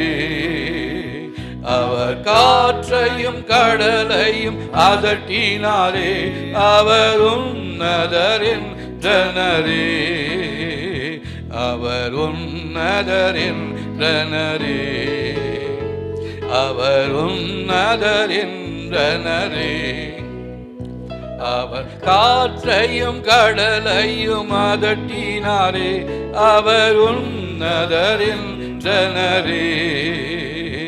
அவர் அற்புதமானவர், ஹல்லேலூயா, அவர் அற்புதமானவரே. என்னை மீட்டென்னை காத்தென்னை தாங்குகிறார், அவர் அற்புதமானவரே. அவர் உன்னதர் என்றனரே, அவர் உன்னதர் என்றனரே. சூரிய சந்திர நட்சத்திரங்கள் அவர் உன்னதர் என்றனரே. அவர் அற்புதமானவர், ஹல்லேலூயா, அவர் அற்புதமானவரே. அவர் சிங்கத்தின் வாயை கட்டினாரே, அவர் அற்புதமானவரே. அவர் உன்னதர் என்றனரே, அவர் உன்னதர் என்றனரே. அவர் காற்றையும் கடலையும் அதட்டினாரே, உன்னதர் என்றனரே. தேவன் நமக்கு ஆயுதங்களை கொடுத்திருக்கிறார். நம்மக்கிட்ட வெள்ளியும் இல்லை, பொன்னும் இல்லை, கத்தியும் இல்லை, துப்பாக்கியும் இல்லை. ஆனால் நமக்குள்ள இருக்கிறதான தேவனுடைய வல்லமை, பரிசுத்தாவினுடைய வல்லமை நமக்குள்ளாக இருக்கும் பொழுது அது எல்லா இடங்களையும் நிரப்ப போதுமானதாக இருக்கிறது. ஹல்லேலூயா. ஒருவேளை உங்களுடைய சொந்தங்கள் அவங்க எந்த இடத்துல இருந்தாலும் சரி, எவ்வளோ தூரத்தில் இருந்தாலும் சரி, அவங்கள நினச்சி இப்போ நம்ம ஒரு ஜெபம் பண்ண போகிறோம். ஆண்டவர், எங்களுடைய சொந்தங்கள் இந்த இடத்துல, இந்த ஊரில், இந்த வீட்டில் இருக்கிறாங்க, அவங்களுக்கு ஒரு பலவீனம் இருக்குது, அவங்களுடைய பலவீனங்கள் இயேசுவின் நாமத்தினாலே மாறுவதாக நீங்கள் சொல்லியிருக்கிறீங்க. ஆண்டவரே, எங்ககிட்ட வெள்ளியும் இல்லை, பொண்ணும் இல்லை, எங்ககிட்ட இருக்கிறத நாங்கள் கொடுக்குறோம்னு சொல்லுகிறோம். ஆண்டவரே, நாங்கள் ஜெபம் பண்ணிக்கிட்டு இருக்கிறோம், நாங்கள் சொல்கிறோம், எங்ககிட்ட இருக்கிறதான இயேசுவின் நாமத்தை நாங்கள் இப்பொழுது சொல்லுகிறோம். ஆண்டவரே, இந்த ஊரில், இந்த இடத்துல, இந்த நாட்டில் அவங்க இருக்கிறாங்க. இப்பொழுது அவங்க வாழ்க்கையில் ஒரு அதிசயங்கள், ஒரு அற்புதங்களை இப்பொழுது நீங்கள் செய்ய வல்லமையுள்ளவராக இருக்கிறீங்க. ஆண்டவரே, இயேசுவின் நாமத்தினாலே கட்டிகள் எல்லாம் மறைந்து போவதாக, பலவீனங்கள் எல்லாம் மாறி போவதாக, எலும்புகள் இருக்கிற வலிகள், வேதனைகள் எல்லாம் இயேசுவின் நாமத்தினாலே மாறி போகும்படியாக சொல்லி ஜெபிக்கிறோம். ஹல்லேலூயா. நம்முடைய வாழ்க்கையில் இருக்கிற குறைவுகள் எல்லாம் நிறைவாவதாக, நிறைவாவதாக. ஹல்லேலூயா. ரமரமர தீரானியா சந்தரினியா லூரியா ஷததிரின சஹதுரானியாசியா. ஹல்லேலூயா. வெள்ளியும் பொன்னும் எங்களிடத்தில் இல்லை ஆண்டவரே, எங்களிடத்தில் இருக்கிறதான இயேசுவின் நாமத்தை பொழுது நாங்கள் சொல்லி ஜெபிக்கிறோம். அவளுக்கு விடுதலை உண்டாவதற்காக நன்றி. அவளை கட்டி வைத்திருக்கிற கட்டுகளிலிருந்து, பலவீனங்களிலிருந்து அவளுக்கு கொடுத்ததான விடுதலைக்காக ஸ்தோத்திரம். ஆண்டவரே, எங்களுடைய குடும்பத்தில் இருக்கிற பிரச்சனைகள் இயேசுவின் நாமத்தினாலே மாறுவதற்காக ஸ்தோத்திரம். எங்களுக்குள்ள இருக்கிறதான இயேசுவே, நீர் பெரியவராக இருக்கிறீர். உங்களுடைய குணமாக்கு வல்லமை இந்த நாளிலே அவர்களுக்கு சுகத்தை கர்த்தர் கொடுக்கும்படியாக நான் சொல்லி ஜெபிக்கிறோம். அவருடைய மூளை பகுதியில் இருக்கிறதான எல்லா பொல்லாத தீமையான வல்லமைகளும், தேவனை உங்களுடைய வார்த்தைகள் நுழைய முடியாதபடிக்கு அவளை சுற்றி காணப்படுகிற எல்லா அரண்களும் இயேசுவின் நாமத்தினாலே உடைக்கப்படும்படியாக சொல்லி ஜெபிக்கிறோம். ஆண்டவரே, அரண்கள் எல்லாம் நிர்மூலமாகும்படியாக, ஹல்லேலூயா, எங்களுடைய போராயுதங்கள் மாம்சத்துக்கு ஏற்றவைகளாக இல்லாமல் அரண்களை நிர்மூலமாக்குகிற தேவ பலமுள்ளதாக இருக்கிறது. ஆண்டவரே, அவைகளினால் நாங்கள் எங்களுக்கு விரோதமாக எழும்புகிறதான எல்லா விதமான தர்க்கங்களையும், தேவனை அறிகிற அறிவுக்கு விரோதமாக எழும்புகிற எல்லா மேட்டிமையையும் நிர்மூலமாக்கி எந்த எண்ணத்தையும் கிறிஸ்துவுக்கு கீழ்ப்படிய சிறைப்படுத்துகளாக இருக்கிறோம். சிறைப்பிடிக்கிறோம் ஆண்டவரே. சத்துருவின் வல்லமைகளை சிறைப்பிடிக்கிறோம். பலவீனத்தின் ஆவிகளை கட்டி இயேசுவின் நாமத்தினால் தேவ சமூகத்தை அக்கினியாலே எரிந்து சாம்பலாய் போகும்படியாக சொல்லி ஜெபிக்கிறோம். கர்த்தர் இந்த நேரத்தில் எங்களுடைய ஜெபத்தை கேட்டு எங்களுக்கு பதில் கொடுத்ததற்காக உமக்கு நன்றி சொல்லுகிறோம். இதன் மூலமாய் வருகிற எல்லா மகிமையும் இயேசு ராஜா ஒருவருக்கே நாங்கள் சொல்லி ஜெபிக்கிறோம். ஆண்டவரே, இயேசுவின் நாமத்தில் பிதாவே, ஆமென், ஆமென். இந்த யுத்தம் நம்முடைய வாழ்நாள் முழுவதும் நம்முடைய வாழ்க்கையில் நடக்கும். இந்த நாளில் ஜெபிச்சிட்டோம், அது அதோடு போயிடும்னு நினைக்காதீங்க. அவன் போனால் வேற ஒரு புது தாக்குதலை நம்முடைய எல்லைகளுக்குள்ளே கொண்டு வருவான். ஒரு பிரச்சனை ஒளிஞ்சிருச்சேன்னு சொல்லிட்டு நம்ம கொஞ்சம் அமைதலாகவே இருக்கக்கூடாது. அவனை முற்றுமுடிய முற்றுமுடிய. அது எந்த நாளில் இருக்கும் அப்படின்னா, கர்த்தருடைய வருகையின் நாளில் அவனை கர்த்தர் சிறைப்பிடித்து அவனை பாதாளத்தில் அனுப்புவார். அது வரலுமே அவன் என்ன பண்ணுவான், போயிடுவான். வேறு ஒரு உருவத்தில், வேறு ஒரு ரூபத்தில், வேறு ஒரு பிரச்சனை வடிவில் நம்முடைய வெள்ளைகளுக்குள்ளே மறுபடியும் வருவான். யார் ஏமாந்து இருக்கிறாங்க, அவங்க குடும்பத்தில் இருக்கிற சமாதானத்தை கெடுக்கலாம்.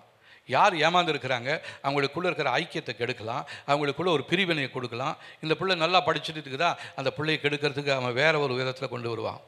சந்தேகத்தை கொடுப்பான். அந்த இன்ஸ்டிடியூஷனை பார்த்து அவனுக்கு ஒரு தவறான ஒரு எண்ணம் வந்துடும். இப்படி நிறைய காரியங்கள் நம்முடைய வாழ்க்கையில் வந்து கொண்டே இருக்கிறது. அது எல்லாத்தையும் மேற்கொள்ளணும்னா நம்ம எப்பயுமே அந்த யுத்த மூட்லேயே இருக்கணும், அந்த சண்டை மூட்லேயே இருக்கணும். நம்ம ஹல்லேலூயா. நிறைய பேருக்கு சண்டை மூட்லேயே இருக்கும். வீட்டுக்கு வெளியே போயிட்டு வந்துட்டு உள்ளே வந்தவொடனே மனைவி பிடிச்சி அடிப்பார். இல்லைன்னா மனைவி என்ன பண்ணிட்டு இருப்பாங்க, ஐயோ இந்த வார்த்தையை பேசாமல் விட்டுட்டேன், அந்த மனுஷன் வந்த உடனே இந்த வார்த்தையை கேட்கணும் அப்படின்னு சொல்லி, எங்கள் குடும்பத்தை பற்றி பேசினேன், உன் குடும்பத்தை பற்றி நான் பேசுகிறேன் பாருன்னு சொல்லி இவங்க என்ன பண்ணுவாங்க, அந்த மனுஷன் வெளியே போயிட்டு உள்ளே வரலும் இவங்க கீரை அறுத்துக்கிட்டு இருப்பாங்க, குழம்பு வச்சுட்டு இருப்பாங்க. ஆனால் இவங்களுடைய சிந்தையில் அந்த வார்த்தையை கேட்காம மறந்து போயிட்டா, அதை கேளுன்னு தூண்டிக்கிட்டே இருக்கும். அந்த மனுஷன் அங்கே வண்டியில் ஸ்டாண்டு போட்ட உடனே இவங்க எங்கேருந்து டபுக்குன்னு ஆரம்பிப்பாங்க. போன சண்டை மறுபடியும் வந்துடும். இந்த சண்டை நம்முடைய வாழ்க்கையில் 24 மணி நேரமும் 365 நாளும் நீங்கள் தூங்காமல் இருந்தாலும் சரி, தூங்கி கொண்டு இருந்தாலும் சரி, உங்ககிட்ட இந்த யுத்தம் உங்களுடைய கனவில் வரும். நிறைய பேருடைய கனவில் ஏதோ மிருகம் துரத்துன மாதிரி இருக்கும். எங்கேயோ ஒரு பெரிய ஒரு ஃபேண்டசிக்குள்ளே நுழையிற மாதிரி, ஒரு மாயைக்குள்ளே கொண்டு போயிடும். உங்களை சுற்றி ஒரு சிலந்தி வலை கூடு கட்டின மாதிரி இருக்கும். அதுக்குள்ளே நீங்கள் போயிடுவீங்க. அது நீங்கள் நினைக்கிறீங்க மாயை என்று. சத்துரு உங்களுக்காக ஏற்படுத்தி வைத்திருக்கிறதான அந்த சிலந்தியாக இருக்கிறது. அது உங்களுடைய வீடுகளிலேயே கூடுகளை கட்டி உங்களுக்கு வர வேண்டிய நன்மைகள் எல்லாத்தையும் அது பிடித்து கொள்கிறது. சிலந்தி கூடு கட்டுது. அது எதுக்காக கட்டுது, அந்த பக்கம் வர ஏதாவது பூச்சி ஏதாவது ஒன்று வந்துச்சுன்னா அதை அப்படியே பிடிச்சிடும். பிடிச்சி அதை அப்படியே கரன்னு சுற்றி அப்படியே அதை சாப்பிட்றோம். பெரிய பாம்பை கூட சிலந்தி என்ன பண்ணியிருக்கேன் தெரியுங்களா, சாகடிச்சிருக்காரு. அந்த நாட்டில் நான் யூடியூப்பில் ஒன்று பார்த்தேன். ஒரு பாம்பு, பெரிய பாம்பு. அந்த பாம்பை அந்த சிலந்தி என்ன பண்ணிச்சு தெரியுங்களா, வேகமாக அப்படியே கடன்னு சுற்றுது. சுற்றின உடனே அந்த பாம்பால் அதுக்கு மேலே அப்படியே நகரவே முடியல. அதுக்கப்புறம் என்ன பண்ணுது, தன்னுடைய இதனால் அந்த பாம்புக்குள்ளே அப்படியே இன்ஜெக்ட் பண்ணுது. கொஞ்சம் நேரத்துக்குள்ளே அந்த பாம்பு அப்படியே மயக்க நிலையில் போய் அப்படியே செத்து போயிடுது. அது கொஞ்சம் கொஞ்சமாக அப்புறம் அந்த ஆகாரத்தை சாப்பிட்டுட்டே இருக்கிறது. ஆனால் சாதாரண சிலந்தி தான். நம்ம வீட்டில் இருக்கிறத பார்த்திங்கன்னா தொடப்பத்தில் எடுத்து அடிச்சிருப்போம். அந்த சிலந்தி நம்ம வீட்டில் மறுபடியும் அந்த கூடு கட்டிடும். நேற்று தான் அதெல்லாம் இது பண்ண மறுபடியும் வந்துடுச்சு. எப்படி வந்துச்சு, கீழே விழுந்து ஓடி போயிடும். நம்ம என்ன பண்ணணும், சிலந்தி நம்ம வீட்டில் மறுபடியும் கூடு கட்டாமல் இருக்கணும்னா கீழே விழுந்திருக்கிற சிலந்தியை நசுக்கணும். அப்போ தான் அது மறுபடியும் நம்ம வீட்டுக்குள்ளே வந்து மறுபடியும் கூடு கட்டாது. ஆனால் இந்த சிலந்தி இருக்குது பாருங்கள், இந்த ஸ்பிரிச்சுவல் ஸ்பைடர் இருக்குது பார்த்தீங்களா, இதை நீங்கள் என்ன தான் அடித்தாலும் நசுக்கினாலும் அது மறுபடியும் உங்கள் வீட்டுக்குள்ளே வந்துடும். இது உங்கள் வீட்டில் மாத்திரமல்ல, பெரிய ராஜ அரண்மனையில், பெரிய கோடீஸ்வரம் வீட்டில் கூட இந்த சிலந்தி வலைகள் காணப்படும். வசனம் இருக்குது, நிறையா சிலந்திகள் ராஜ அரண்மனையிலேயே கூடு கட்டியிருக்குமா. அப்போது நம்ம வீடு, ஏழை வீடு, பணக்காரன் வீடு, வசதி உள்ளவன், வசதி இல்லாதவன், படித்தவன், படிக்காதவன், எல்லாருடைய வீட்லேயுமே இந்த சிலந்தி வலை இருக்கும். உங்கள் வீட்டில் இருக்கா சிலந்தி வலை? இருக்குது. போய் உடனே அதை என்ன பண்ணுங்கள், இயேசுவின் நாமத்தில் அதை அழிங்க. அது கீழே விழுகிற சிலந்தியை நீங்கள் என்ன பண்ணுங்கள், அடித்து நசுக்கணும். இல்லைன்னா அது மறுபடியும் கூடு கட்டிடும். இது சரீர பிரகாரமாக உலக ரீதியாக காணப்படுகிற சிலந்தி. ஆவி மண்டலத்தில் சிலந்திகள் இருக்கிறது. இது என்ன பண்ணுன்னா உங்களுடைய மூளை பகுதி அப்படியே சுற்றிடும். உங்களுடைய மூளையில் நீங்கள் நல்லா யோசிக்க முடியாமல், சந்தோஷம் இல்லாதபடி, உங்களுடைய வாழ்க்கையை அப்படியே ஒரு இருண்டு போக செய்கிறதான சில சம்பவங்கள், சில காரியங்களை உங்களுடைய ஞாபகத்துக்கு கொண்டு வந்து உங்களை என்ன பண்ணிகிட்டே இருக்குது, அப்படியே கட்டி போட்டுக்கிட்டே இருக்குது.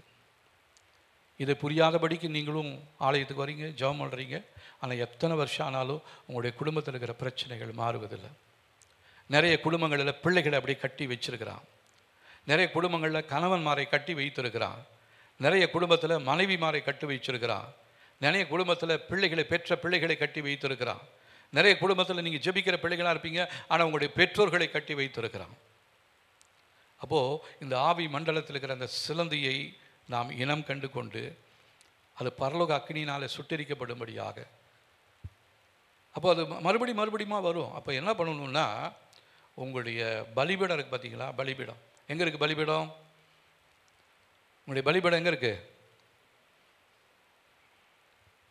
எங்கே இருக்கு? அதுக்குமே தெரியலையா? உங்களுடைய இருதயம் தான் பலிபீடம். அந்த பலிபீடத்து மேலே இடைவிடாமல் எப்போ என்ன எரிஞ்சிக்கிட்டே இருக்கணும்?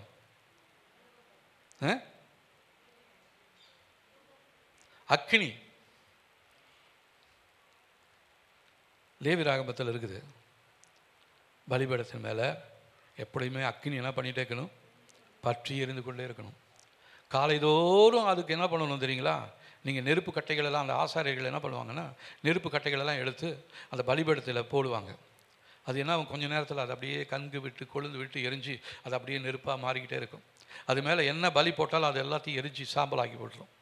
இப்போ நம்முடைய இருதயமாகிய பலிபீடத்தில் பரிசுத்த ஆவியானுடைய வல்லமை நமக்குள்ளாக பற்றி எரிந்து கொண்டிருக்கும் பொழுது, நீங்கள் என்ன பலி செலுத்தினாலும் அதை கர்த்தர் அவருக்கு பிரியமான பலியாக ஏற்றுக்கொள்வார். ஹல்லேலூயா. ஒன்றும் மீதியாக இருக்காது, எல்லாத்தையும் போட்டு எல்லாத்தையும் பட்சித்து எரிச்சிடுவார். உங்களுடைய பாவங்கள், அக்கிரமங்கள், சாபங்கள் எல்லாவற்றையும் அந்த பலிபீடத்தில் ஒப்பு கொடுங்க. ஆண்டவரே, என் குடும்பத்தின் மேலே இருக்கிற இப்படி ஒரு பெரிய பாவம் இருக்குது, இப்படி ஒரு சாபம் இருக்குது, என் குடும்பத்தில் இப்படி ஒரு தடை இருக்குது, அது இப்போ நான் இயேசுவின் நாமத்தினாலே என்னுடைய பலிபீடமாகிய என்னுடைய ஜெப பீடத்தில் ஜெப நேரத்தில் நான் இப்பொழுது அதை அர்ப்பணிக்கிறேன் என்று சொல்லி ஜெபம் பண்ணுங்க. கர்த்தர் நிச்சயமாகவே தம்முடைய அக்கினியை அனுப்பி உங்களுடைய பலிபீடத்தில் நீங்கள் வைத்திருக்கிற எல்லா பொருட்களையும் அது பட்சித்து எரித்து போட்டுரும். எலிசா பலிபீடம் கட்டுறாரு, பலி செலுத்துறாரு, அதுக்கு மேலே தண்ணி ஊற்றுறாரு, எந்த நெருப்பு வைக்கல. எதிராளிகளுக்கிட்டையும் ஒரு காளையை கொடுத்து நீங்களும் பலி செலுத்துங்கன்ற சொல்கிறாரு. அவங்களும் எல்லாம் காலையிலேருந்து சாயந்தரம் வரலும் சொல்லி என்னென்னமெல்லாம் பண்ணி தீர்க்க தரிசனம்லாம் சொல்கிறாங்க. கத்தியை தங்க மேலே குத்திக்கிறாங்க, ரத்தம் வரிய கீழே இருக்குறாங்க, கத்துறாங்க, அதை வந்துட்டான்னு சொல்கிறாங்க. ஒன்றும் வரல. கடைசியில் எலியா போகிறாரு. ஒருவேளை அவன் ரொம்ப தூரமாக போயிருப்பான், இல்லைன்னா தூங்கினாலும் தூக்கிட்டு இருப்பான், நல்லா கத்துங்க அப்படின்னு ஏளனமாக பார்த்துக்கிட்டே இருக்கிறாரு. ஒன்றும் வரல. அதுக்கப்புறம் இவர் ஒரு காளையை பலி செலுத்துகிறார், அந்த பலிபீடத்து மேலே வைக்கிறாரு. நெருப்பு போடல, ஒன்றும் போடல. அக்கினியாலே பதில் தருகிறதான தேவனை நீரே தேவன் என்று சொல்லி அவரை அழைக்கிறார். அக்கினி அந்த பலிபீடத்தின் மேலே இறங்குகிறது. இறங்கி பலிகள் எல்லாத்தையும் எரித்து சுட்டெரித்து சாம்பலாக்கி போட்டுருது. அந்த தண்ணியெல்லாம் கூட நக்கி போட்டுடுச்சான். 12 குடம் தண்ணி ஊற்றுறாங்க, அந்த தண்ணி எல்லாத்தையும் நக்கி போட்டுருச்சான். அந்த பலிபீடத்தில் இருக்கிற எல்லாத்தையுமே எரிச்சு போட்டுருச்சு. அதே தேவ சமூகத்து அக்கினி நமக்கு தேவன் ஒரு ஆயுதமாக கொடுத்திருக்கிறார். ஹல்லேலூயா.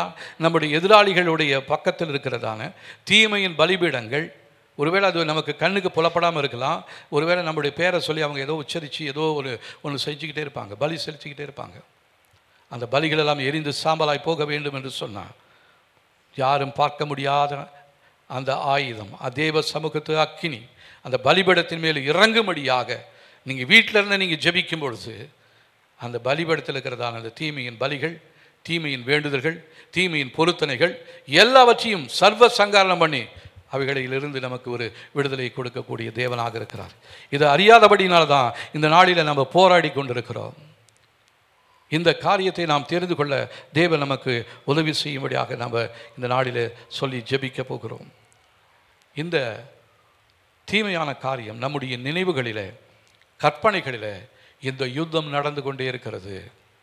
தீமையான எண்ணங்களிலும் கற்பனைகளிலும் இந்த யுத்தம் நடந்து கொண்டே இருக்கிறது. நம்முடைய வாழ்க்கையில் நிலையற்ற தன்மை காணப்படுகிறது. நம்முடைய வாழ்க்கையை சரியாக ஆகணும்னு சொன்னால் நம்ம வாசிக்கலாம் பாருங்க. நீதிமொழிகளின் புஸ்தகம் 23ஆம் அதிகாரம் 7ஆம் வசனம், 782வது பக்கத்தில் இருக்குது. எல்லாரும் சேர்ந்து வாசிக்க போகிறோம். அவன் இருதயத்தின் நினைவு எப்படியோ அப்படியே அவன் இருக்கிறான். புசியும் பானம் பண்ணும் என்று அவன் உன்னோடு சொன்னாலும் அவன் இருதயம் உன்னோடு இராது.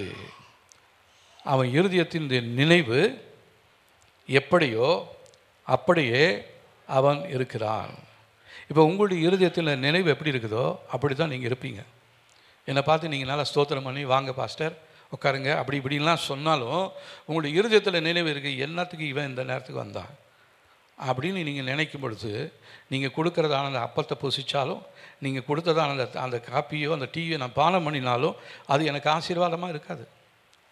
ஏன்னா உங்களுடைய இருதயத்தின் நினைவு எப்படி இருக்குது? இப்போது சிலவங்கலாம் கூட கல்யாண பத்திரிக்கை வீட்டுக்கு கொண்டாந்து கொடுப்பாங்க. அந்த தேதி என்ன தேதின்னு கேட்போம். ஒருவேளை நமக்கு அன்றைக்கி வேறு ப்ரோக்ராம் இருக்கும். அதனால் வந்தவங்கக்கிட்ட நான் எனக்கு வேறு ப்ரோக்ராமுக்கு வர முடியாதுன்னு சொல்ல மாட்டோம். என்ன பண்ணுவோம், உள்ளத்துக்குள்ளார அன்றைக்கி அந்த காரியத்துக்கு போகணும், முக்கியமான காரியம், இவன் வந்துட்டான், ஆனால் என்ன பண்ணுவோம், கண்டிப்பாக வந்துடும், கண்டிப்பாக குடும்பத்தோடு வந்துடும், எல்லோரும் வந்துடும் அப்படின்னு சொல்லுவோம்.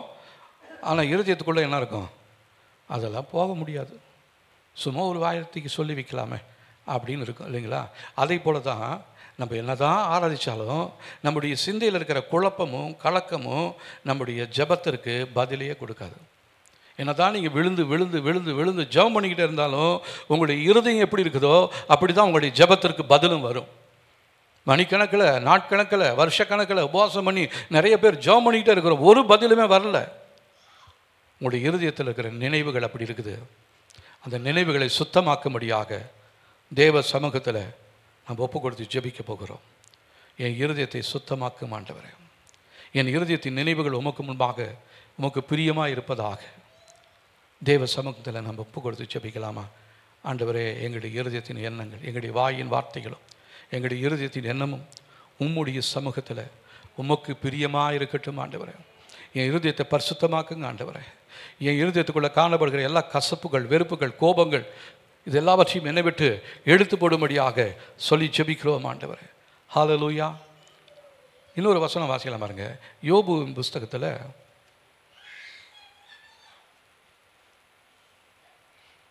அந்த பக்கம்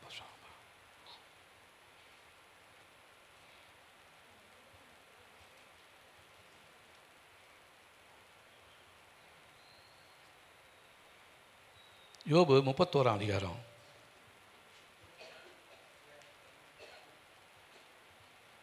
1வது வசனம் பாருங்க. 1வது வசனம், என் கண்களோடு உடன்படிக்கை பண்ணின நான் ஒரு கன்னிகையின் மேல் நினைப்பாக இருப்பது எப்படி? அப்பொழுது உன்னதங்களிலிருந்து தேவன் அளிக்கும் பங்கும் உன்னதத்திலிருந்து சர்வ வல்லவர் கொடுக்கும் சுதந்திரமும் கிடைக்குமோ? இப்போ நம்ம ஒரு உடன்படிக்கை பண்ணி அந்த உடன்படிக்கை நம்ம மீறி போட்டுட்டோம்னா தேவன் இடத்துல நமக்கு எந்த நன்மையும் வரவே வராது. எத்தனையோ உடன்படிக்கை நம்ம செய்திருக்கிறோம். ஆண்டவரே, நான் இந்த நாள்லேருந்து இப்படி ஜெபம் பண்ணுவேன், இப்படி இனிமேல் டிவி பார்க்க மாட்டேன், இப்படி ஒரு நாளைக்கு இத்தனை அதிகாரம் வாசிப்பேன், இப்படி நம்ம நிறையா இந்த உடன்படிக்கைலாம் எப்போ பண்ணியிருப்போம்னா இந்த 2024 வருஷம் அந்த ஜனவரி மாதம் அந்த 12 மணி வெறுங்கும் பொழுது நம்ம என்ன பண்ணுவோம், ஆண்டவரே அதை பண்ணுறேன், இதை பண்ணுறேன், இப்படி பண்ணுவேன், அப்படி பண்ணுவேன், இனிமேல் நான் உமக்காக உழைப்பாண்டவர், உமக்காக ஓடுவான் ஆண்டவரே, இத்தனை பேர்த்துக்கு உங்களை கொடுத்து சொல்லுவான் ஆண்டவரே. அடுத்த நாளே மறந்துருப்போம், இல்லைன்னா ஒரு வாரம், இல்லைன்னா ஒரு மாதம் இருந்திருக்கலாம். அதுக்கப்புறம் நம்மளால் நடக்கவே முடியல. ஆனால் யோபு என்ன சொல்கிறாரு, நான் என் கண்ணோடு உடன்படிக்கை பண்ணினால நான் ஒரு கன்னிகையின் மேல் நினைப்பாக இருப்பது எப்படி? அப்பொழுது உன்னதங்களிலிருந்து தேவன் அளிக்கும் பங்கும் உன்னதத்திலிருந்து சர்வ வல்லவர் கொடுக்கும் சுதந்திரமும் கிடைக்குமோ அப்படின்னு ஒரு கேள்வி கேட்குறாரு. அப்போ நம்ம எத்தனையோ நேரத்தில் உடன்படிக்கை பண்ணியிருக்கிறோம், ஆனாலும் நம்முடைய எண்ணங்களும் கற்பனைகளும் அதற்கு விரோதமாக செயல்பட்டு கொண்டே இருக்கிறது. நம்ம ஒருவேளை வெளிப்பிரகாரமாக நல்லா ஜெபம் பண்ணலாம், மற்றவங்களை நல்லா போஷிக்கலாம், மற்றவங்களை கூப்பிடலாம், அவங்களோட பிரியமாக இருக்கலாம், ஆனால் இருதயம் எப்படி இருக்குதுன்றது தான் ரொம்ப முக்கியம்.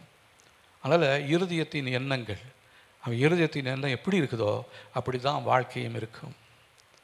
அப்போ நம்ம செய்ததான உடன்படிக்கை எல்லாம் தேவ சமூகத்தில் சற்று யோசித்து பாருங்கள்.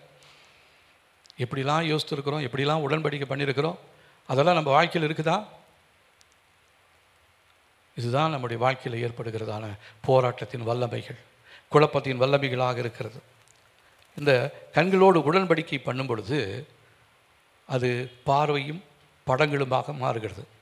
கண்ணில் ஒரு காரியத்தை பார்த்த உடனே அது அப்படியே என்ன பண்ணுது, என் கண் அப்படியே கேப்சர் பண்ணிடுது. அது அப்படியே படமாக ஃபைலில் இருக்குது. நான் சும்மா இருக்கிற நேரத்தில் அந்த ஃபைல் ஓப்பன் ஆன உடனே அந்த கண்ணில் இருக்கிற அந்த படம் வரும், அப்படியே கற்பனைக்குள்ளே வந்துடும். நிறைய பேர் அப்படி கற்பனை உலகத்திலே வாழ்கிறவங்க இருக்கிறாங்க. எதையோ ஒன்று நினச்சிக்கிட்டு அப்படியே அவங்க கேமராவில் அதை அப்படியே படம் பிடிச்சிடுவாங்க. எதில்? கண்ணில் படம் பிடிச்சிட்டு அவங்க இருதயத்துக்குள்ளே ஒரு ஃபைல் ஒன்று இருக்கும், அந்த ஃபைலுக்குள்ளே மறைச்சிருக்கும். இவங்க பலவீனமான நேரத்தில், இல்லைன்னா குழப்பமான நேரத்தில் கொஞ்சம் அப்படியே அக்கடான்னு இருக்கும் பொழுது அந்த ஃபைல் ஓப்பன் ஆகும். ஃபைல் ஓப்பன் ஆகும்பொழுது அதுக்குள்ளே இருக்கிற ஃபோட்டோ அப்படியே இவங்க இருதயத்துக்குள்ளே வந்துடும். அப்படியே இவங்க கற்பனையிலேயே மிதப்பாங்க. கற்பனையிலேயே வாழ்கிறவங்க இருக்கிறாங்க நிறைய பேர். காரணம் தெரியுங்களா? அவங்களுடைய இருதயத்தில் கற்பனைகளும் அவங்களுடைய இருதயத்தில் இருக்கிறதான எண்ணங்களும் அவங்களுடைய வாழ்க்கையை கெடுத்து கொண்டே இருக்கிறது. இவங்களால் ஒரு நாளும் சமாதானமாக இருக்கவே முடியாது, மற்றவங்களையும் சமாதானமாக இருக்க விட மாட்டாங்க. அவங்க சிந்தையில் காணப்படுகிற போராட்டத்தின் வல்லமை மற்றவர்களையும் பற்றி பிடிக்கிறதாக இருக்கிறது. அது குடும்பத்தில் குழப்பத்தை கொடுக்கக்கூடியதாக இருக்கிறது. இப்போ அந்த 31ஆம் அதிகாரம் 7ஆம் வசனம் பாருங்கள். யோபுல 31ஆம் அதிகாரம் 7ஆம் வசனம். என் இருதயம் என் கண்களை பின்தொடர்ந்ததும் ஏதாகிலும் ஒரு மாசு என் கைகளில் ஒட்டி கொண்டதும் உண்டானால் அப்பொழுது நான் விதைத்ததை வேறொருவன் புசிப்பானாக, என் பயிர்கள் வேறற்று போக கடவது. என் இருதயம் என் கண்களை பின்தொடர்ந்ததும் ஏதாகிலும் ஒரு மாசு என் கைகளில் ஒட்டி கொண்டதும் உண்டானால் அப்பொழுது நான் விதைத்ததை வேறொருவன் புசிப்பானாக, என் பயிர்கள் வேறற்று போக கடவது. இப்போ நீங்கள் தேவனுடைய வார்த்தைகளை விதைக்கிறீங்க, விசுவாச வார்த்தைகளை விதைக்கிறீங்க, ஆனால் அது உங்களுக்கு பலன் கொடுக்கறதே கிடையாது. ஏன் தெரியுங்களா? உங்களுடைய கண் என்ன பண்ணுது? கண் பின்தொடர்ந்து இருதயத்தை பின்தொடர்ந்து போகிறது. நான் சொல்கிறது புரியுதுங்களா? உங்களுடைய இருதயம் உங்களுடைய கண்ணை பின்தொடர்ந்து போகிறது. உங்களுடைய கண் உங்களுடைய இருதயத்துக்குள்ளே இருக்கிற எல்லா காரியங்களையும் அது அப்பப்போ ஃபைலை ஓப்பன் பண்ணி உங்கள்கிட்ட காமிச்சிக்கிட்டே இருக்குது. நீங்கள் எங்கள் விசுவாச வார்த்தையை நீங்கள் அறிக்கை செய்து விதைக்கிறீங்க. ஆனால் என்ன ஒன்றா, நீங்கள் விதைச்சது அதை வேறொருவன் புசிப்பான். நீங்கள் ஜெபித்து கொண்டே இருப்பீங்க, அது வேற ஒருத்தனுக்கு போய் கிடைக்கும். இல்லைன்னா நீங்கள் எதையா நட்டு வச்சிங்கன்னா அது உங்களுக்கு பிரயோஜனப்படாது, வேரோட பட்டு போயிடும், அத்தி மரம் மாதிரி. ஏன் எங்கள் வாழ்க்கையில் இப்படி இருக்குது? மனதில் காணப்படுகிற போராட்டங்கள், அந்த போராட்டத்தின் வல்லமைகளுக்கு காரணம் கற்பனை எண்ணங்கள். இந்த கற்பனைகளின் எண்ணங்களினாலே உங்களுடைய இருதயத்துக்குள்ள போராட்டம் ஏற்பட்டு கொண்டே இருக்கிறது. அது இயேசுவின் நாமத்தினாலே இப்பொழுதே முறிந்து போகும்படியாக நீங்கள் சொல்ல வேண்டியது மிகவும் அதிசயமாக அற்புதமாக இருக்கும். இருதயத்தில் ஒரு படத்தை கற்பனையில் நம்முடைய சிந்தையில் பதிவாகி இருக்கிறது. அந்த படம் நமக்கு தேவையான பொழுதெல்லாம் என்ன பண்ணுது? திரும்ப திரும்ப நம்ம பார்த்துக்கிட்டே இருக்கிறோம். இப்போ கல்யாணத்துக்கு போகிறோம், சிடி எடுக்கிறோம். அந்த சிடியை போட்டு சிடி பிளேயரில் போட்டுட்டு அந்த கல்யாண நாளில் எப்படி இருந்துச்சு அப்படின்னு சொல்லி, என்னுடைய கல்யாணம் நடந்து இத்தனை வருஷம் ஆகுது, அந்த நாளில் நான் எப்படி இருந்தேன்னு பார்த்து என் சிடியை பார்த்தா எனக்கு தெரியும். அதே போல் தான் நம்முடைய வாழ்க்கையில் என்ன பிரச்சனை இருக்குதோ அது எல்லாமே நம்முடைய மனசுக்குள்ளே பதிஞ்சிடுது, ஒரு படம் மாதிரி வந்துடுது. அந்த படம் நமக்கு தேவைப்பட்ட நேரத்தில் போட்டு பார்க்கலாம். இப்போ உங்களுடைய இருதயத்தில் என்ன படம் இருக்குது? நிறைய பேர் சினிமா ஆக்டர்ஸ் ஃபோட்டோலாம் வச்சுருப்பாங்க, சினிமா நடிகளுடைய ஃபோட்டோ, சினிமா நடிகைகளுடைய ஃபோட்டோ, இதெல்லாம் வச்சுக்கிட்டு அப்படியே பார்த்துக்கிட்டே அப்படியே கற்பனை உலகத்திலேயே இவங்க அப்படியே தங்களுடைய வாழ்க்கையை கழிச்சிக்கிட்டே இருப்பாங்க. இதுதான் மூளை பகுதியில் நடக்கிற போராட்டம். இதை யாராலையும் ஒத்துக்கொள்ள முடியறதில்ல. ஒத்துக்கலைனாலும் அநேகருடைய மூளை பகுதியில் இவ்விதமான தாக்கங்கள் நடந்து கொண்டே இருக்கிறது. இதற்கு காரணம் உங்களுடைய கற்பனை சக்தி. இதுதான் உங்களுடைய வாழ்க்கையில் பிரயோஜனமில்லாத காரியங்களை செய்து கொண்டே இருக்கிறது. இதுதான் உங்களுடைய வாழ்க்கையில் தேவைக்கு மிஞ்சி தடைகளை ஏற்படுத்தி கொண்டு இருக்கிறது. தொடர்ந்து சில தீமைகளை வந்து கொண்டே இருக்கிறது. நீங்கள் நன்மையான காரியங்களை செய்துக்கிட்டே இருப்பீங்க, ஆனால் உங்களுக்கு அதுக்கு பதிலாக தீமை தான் வரும். ஆனால் இயேசுக்கிட்ட நம்ம ஒப்பு கொடுக்கும் பொழுது அவர் என்ன பண்ணுவார் தெரியுங்களா? தீமைகள் எல்லாத்தையும் நன்மையாக மாற்றுவார். ஹல்லேலூயா. உங்களுடைய கற்பனை சக்தியை இயேசுவின் மேலே வையுங்க. இயேசுவை குறித்து கற்பனை பண்ணி பாருங்கள். இயேசு எப்படிப்பட்டவர்? இந்த திருவந்த நேரத்தில் நம்முடைய இருதயத்துக்குள்ள ஒரு கற்பனை இருக்கணும். அவர் பட்ட பாடுகளை நம்ம நினைவு கூறணும். அப்போ நமக்கு முன்னாடி அவரை பார்ப்போம். சிலுவையில் அடிக்கப்பட்டார், எனக்காக துக்கப்பட்டீங்களே, எனக்காக பாதிக்கப்பட்டீங்களே, எனக்காக அடிக்கப்பட்டீங்களே, இத்தனை காரியங்களை எனக்காக சகிச்சிங்களேன்னு சொல்லி அதை நினைவு கூறும்படியாக தான் நம்ம ஒவ்வொரு திருவிருந்து ஆராதனை நேரங்களிலும் அந்த அப்பத்திலும் அந்த இரத்தத்திலும் நம்ம புசித்து பானம் பண்ணுகிறோம்.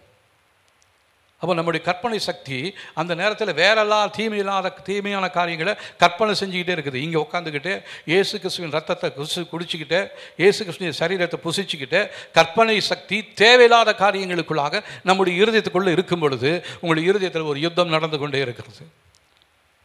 அதை பிடித்து சிறைப்பிடித்து அதை சிறையாக்க போகிறோம். நம்முடைய திருவிருந்த ஆராதனைகளுக்குள்ளே வரும்பொழுது கர்த்தாவே, என் இருதயத்தை நம்முடைய சமூகத்தில் நான் ஒப்புக் கொடுக்குறேன். தேவையில்லாத படங்களை என்னை விட்டு எடுத்து போட்டுருங்க, தேவையில்லாத கற்பனைகளை என்னை விட்டு எடுத்து போட்டுருங்கன்னு சொல்லி நம்ம ஜெபிக்க வேண்டியது மிகவும் அவசியமானவைகளாக இருக்கிறது. ஏன்னா மாம்சத்தின்படி நடக்கிறவர்கள் மாம்சத்துக்குரியவைகளை சிந்திக்கிறார்கள். ரோமருக்கு எழுதின நிருபம் 8ஆம் அதிகாரம்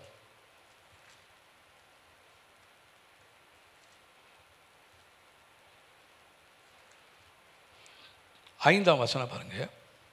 215ஆம் பக்கத்தில் இருக்குது. அன்றியும் மாம்சத்தின்படி நடக்கிறவர்கள் மாம்சத்துக்குரியவைகளை சிந்திக்கிறார்கள், ஆவியின்படி நடக்கிறவர்கள் ஆவிக்குரியவைகளை சிந்திக்கிறார்கள். இப்போ உங்கள் சிந்தையில் உங்களுடைய கற்பனையில் என்ன படம் இருக்குது? உங்களுடைய மாம்சத்தின்படி நீங்கள் யோசிச்சுட்டு இருக்கிறீங்களா? மாம்சத்தின் குறித்து நீங்கள் யோசித்து சிந்தித்து கொண்டே இருக்கிறீங்களா? இல்லைன்னா ஆவிக்குரிய சிந்தைகளிலே நீங்கள் இருக்கிறீங்களா? நீங்கள் எந்த சிந்தையில் இருக்கிறீங்களோ அந்த சிந்தனையின்படி தான் நீங்கள் நடப்பீங்க. மாம்சத்துக்குரியவர்கள் சிந்தையில் இருந்தீங்கன்னா நீங்கள் எப்படி இருப்பீங்க? மாம்சத்துக்குரிய நடக்கையில் நீங்கள் நடந்து கொண்டு இருப்பீங்க. ஆவிக்கேற்றபடி நீங்கள் சிந்தையில் இருப்பீர்களானால் உங்களுடைய நடக்கை ஆவிக்கேற்ற பிரகாரமாக நடப்பீர்கள். ஆனால் நம்ம அப்பப்போ மாம்ச சிந்தையில் இருக்கிறோம், அப்படியே டக்குன்னு ஆராதனைக்கு வந்தவொடனே ஆவிக்குரிய சிந்தையில் போயிடுறோம். ஆராதனை முடிஞ்சவொடனே மறுபடியும் மாம்ச சிந்தைக்குள்ளே வந்துடுறோம். மாம்ச சிந்தைக்குள்ளேருந்து ஆவிக்குரிய சிந்தைக்குள்ளே போகிறோம், ஆவிக்குரிய சிந்தையிலேருந்து மாம்ச சிந்தைக்குள்ளே வந்துகிட்டே இருக்கிறோம். இதுதான் நமக்கு குழப்பத்தை ஏற்படுத்தி கொண்டே இருக்கிறது. அப்போ இந்த குழப்பம் உண்டாகிறதான நேரத்தில் நீங்கள் மாம்சத்துக்குரிய காரியங்களை யோசித்து கொண்டு இருக்கிறீங்க. அதுலேருந்து விடுபடணும்னா நீங்கள் என்ன பண்ணணும்? ஆவிக்குரிய பிரகாரம் நீங்கள் சிந்திக்க வேண்டியவர்களாக இருக்கிறீங்க. அப்படி இருந்தால் தான் இந்த யுத்தத்தில் நம்மாலே ஜெயிக்க முடியும். ஒரு ஸ்திரமான வாழ்க்கை வாழ நமக்கு தேவன் இடத்துல நம்ம கேட்போம், ஆண்டவரே, என் மாம்சத்தின் கிரியைகள் இயேசுவின் நாமத்தினால் என்னை விட்டு வெளியேறுவதாக. அப்போது சில நேரத்தில் தவறான அசுத்தமான காரியங்கள் நமக்குள்ளே வந்துகிட்டே தான் இருக்குது. அந்த நேரத்தில் நம்ம எப்படி இருக்கிறோன்னா மாம்சத்துக்குரியவர்களாக இருக்கிறோம். அதை மாற்றணும்னா நம்ம என்ன பண்ணணும்? ஆண்டவரே, என் சிந்தையை ஆவிக்குரிய சிந்தையாக மாற்றுங்க ஆண்டவரே. நிறைய பேர் நீங்கள் தூங்கிட்டே இருக்கிறீங்க. இதில் முக்கியமான ஒரு செய்தி, தயவு செஞ்சு நீங்கள் இதை கேட்கலன்னா உங்களுடைய வாழ்க்கையில் என்றைக்குமே இந்த யுத்தத்தில் நீங்கள் ஒரு நாளும் ஜெயிக்கவே முடியாது. இன்னும் எத்தனை வருஷம் நீங்கள் ஆலயத்துக்கு வந்திருந்தாலும் பிரசங்கத்தை கேட்டாலும் அது உங்களுக்கு ஒரு மாற்றத்தையுமே கொடுக்காது. ஸ்தோத்திரம். தேவ சமூகத்தில் நம்ம எழுந்து நில்லுங்க, கொஞ்சம் நேரம் நிற்போம். மாம்சத்துக்குரியவர்களை நாம் இயேசுவின் நாமத்தில் சிலுவையில் அறைய போகிறோம். மாம்சத்தை சிலுவையில் அறையும்படியாக ஒப்புக் கொடுக்கலாமா? ஆண்டவரே, என்னுடைய மாம்சத்துக்குரிய சிந்தைகள் இயேசுவின் நாமத்தினாலே சிலுவையில் அழியப்படும்படியாய் நான் ஒப்புக் கொடுக்கிறேன். ஆவிக்குரிய சிந்தைக்குள்ளாக நான் கடந்து வரும்படியாக என்னை ஒப்புக் கொடுக்கிறேன். இந்த 2 சிந்தைகள் என்னுடைய வாழ்க்கையில் மாறி மாறி வந்து என் வாழ்க்கையை கெடுத்து கொண்டிருக்கிறது, என் வாழ்க்கையை சீரழித்து கொண்டு இருக்கிறது. எனக்கு உதவி செய்யுங்க என்று சொல்லி ஆண்டவர்கிட்ட கேளுங்களேன். ஆண்டவர்கிட்ட கேளுங்க, ஆண்டவரே, என்னுடைய கிரியைகள் மாம்சத்துக்குரியவர்களாக இருக்கிறது ஆண்டவரே, ஆவிக்குரிய சிந்தையில் என்னை மாற்றுங்க ஆண்டவரே. அந்த ட்ராக்லேருந்து நாங்கள் இந்த ட்ராக்குக்கு வரணும் ஆண்டவரே. அந்த படத்துலேருந்து நான் ஆண்டவரை உங்களை குறித்ததான அந்த படம், அந்த கல்வாரி படத்தை நான் பார்க்கணும் ஆண்டவரே. கல்வாரியில் நீ பட்ட பாடுகளை நாங்கள் நினைவு கூறணும் ஆண்டவரே. உலகத்தில் எனக்கு தீமை செய்ததான காரியங்கள் தான் என் சிந்தைகளுக்குள்ளாக அவ்வப்போது வந்தே கொண்டே இருக்கிறது. என்னால் நிம்மதியாக இருக்க முடியல, சந்தோஷமாக இருக்க முடியல, என் ஜெபத்துக்கு பதில் பெற முடியாதபடிக்கு 2 சிந்தைகளிலே மாறி மாறி இருந்து கொண்டே இருக்கிறேன் ஆண்டவரே. என் சிந்தையை பரிசுத்தமாக்குங்க ஆண்டவரே. பரிசுத்த சிந்தை எனக்கு கொள்ளுங்க ஆண்டவரே. கிறிஸ்துவின் சிந்தை எனக்குள்ளாக உண்டாக்கும்படியாக நான் இந்த நாளில் என்னை ஒப்புக் கொடுக்கிறேன் ஆண்டவரே. ஹல்லேலூயா. நன்றி நன்றி நன்றி நன்றி. இந்த கற்பனை சக்தி என்பது நம்முடைய இருதயத்தில் ஒரு படைப்பின் ஆசிரியராக இருக்கிறது. ஃபேக்கல்ட்டி தான் நமக்கு போதிக்கக்கூடிய ஒரு டீச்சராக இருக்கிறது. எது? கற்பனை சக்தி. அதன் மூலமாக நமக்குள்ள நிறைய தீமைகளை தான் பிசாசு விதைத்து கொண்டு இருக்கிறான். கற்பனை சக்தி இயேசுவை குறித்து, இயேசுவினுடைய பாடுகளை குறித்து இருக்குமானால் நம்ம அறுவடை மிகவும் ஆசீர்வாதமாக இருக்கும். இதை நம்முடைய கற்பனை சக்தி பிசாசு சொல்கிற பிரகாரம் நம்ம கற்பனை சக்தியாய் அதன்படி நடத்தப்பட்டு கொண்டே இருப்போமானால் நம்முடைய வாழ்க்கையில் தீமைகளும் போராட்டங்களும் என்றைக்கும் மாறவே மாறாது. அதனால் கற்பனை சக்தியை இயேசு கிறிஸ்துவின் ரத்தத்துக்குள்ளே நம்ம ஒப்பு கொடுக்க போகிறோம். இந்த கற்பனை படம் என்ன பண்ணுன்னா, நமக்கு கனவில் உருவத்தை கொடுக்கும். தூங்கி கொண்டு இருக்கும் பொழுது வேறொரு மனுஷியாக நம்மோடு வந்து படுக்கையில் படுத்து கொண்டோம். கற்பனை சக்தி இதுதான்.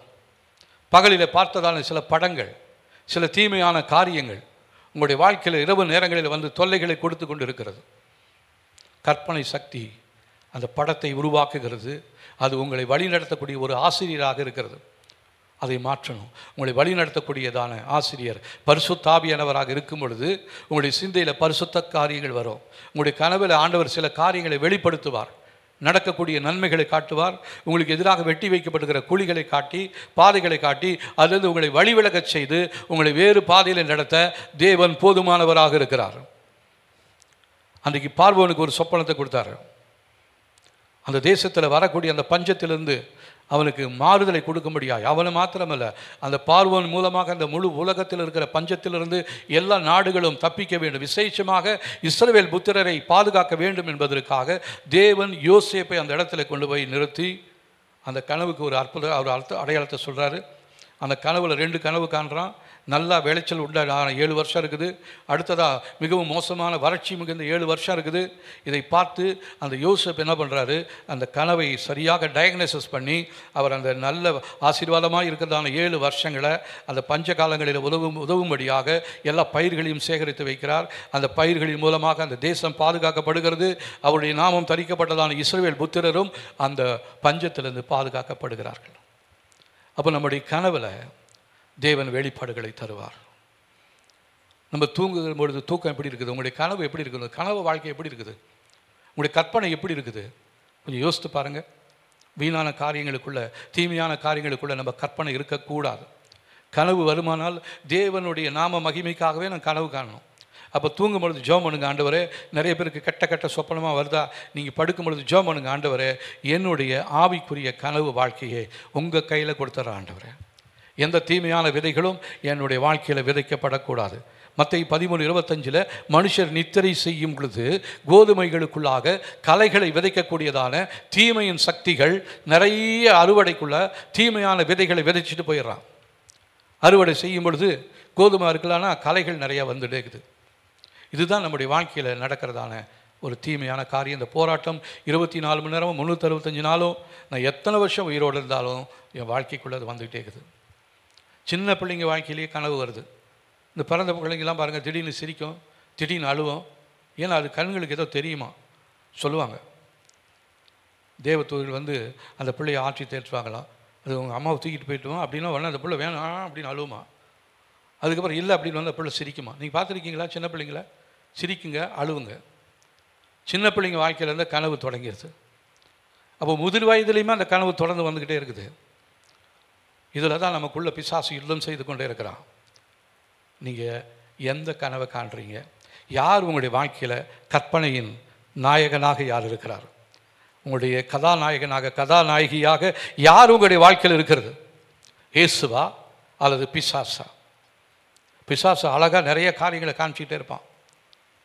அதை விட அழகானவர் இயேசு கிறிஸ்து. ஆயிரங்களில் சிறந்தவர் அவர். வெண்மையும் சிவப்புமானவர். ஹல்லேலூயா. அப்படிப்பட்டதான தேவன் தான் நம்முடைய தேவன். அவர் தான் நம்முடைய கனவுல வரணும். நம்முடைய கனவு வாழ்க்கையை கர்த்தருடைய கையில் ஒப்பு கொடுத்து ஜெபம் பண்ணுங்க. கெட்ட சொப்பனம் வருதுங்க, தூங்கவே முடியல அப்படின்னீங்கன்னா நீங்கள் ஜெபம் பண்ணுங்க. நல்லா அந்த நேரத்தில் உங்களுக்கு நல்லா தூக்கம் வரும். எழுந்து நின்று முட்டி போட்டு முகத்தை கழுவிட்டு ஜெபம் பண்ணுங்க. ஆண்டவரே, என் கனவு வாழ்க்கையில் கனவுல நான் உங்களை மாத்திரம் தான் பார்க்கணும், உங்களை முகத்தை மாத்திரம் தான் நான் பார்க்கணும் ஆண்டவரே. வேறு தீமையான எந்த முகமும் என் வாழ்க்கைக்குள்ளே வேணாம் ஆண்டவரே. அந்த பாட்டு இருக்கா? உங்களுடைய முகத்தை பார்க்க வேண்டும் ஏசையா. அந்த பாட்டு இருக்கா? ஸ்தோத்திரம். அந்த பாடலை நம்ம பாடி நம்ம தேவ சமூகம் அர்ப்பணிக்க போகிறோம். ஹல்லேலூயா. ரபா மாராதுரானியா சந்துரீனியா தீரேனி மபலரா தீரானியா சந்துரீனியா. கொஞ்சம் நேரம் ஆனாலும் பரவாயில்ல, நீங்கள் தயவு செஞ்சு இந்த செய்தி கேட்டுட்டு போங்க.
ஏசையா உங்க முகத்தை பார்க்கணுமே ஏசையா உங்க முகத்தை பார்க்கணுமே ஏசையா உங்க முகத்தை பார்க்கணுமே ஏசையா அல்லேலூயா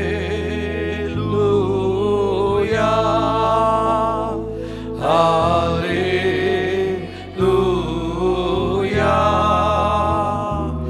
அல்லேலூயா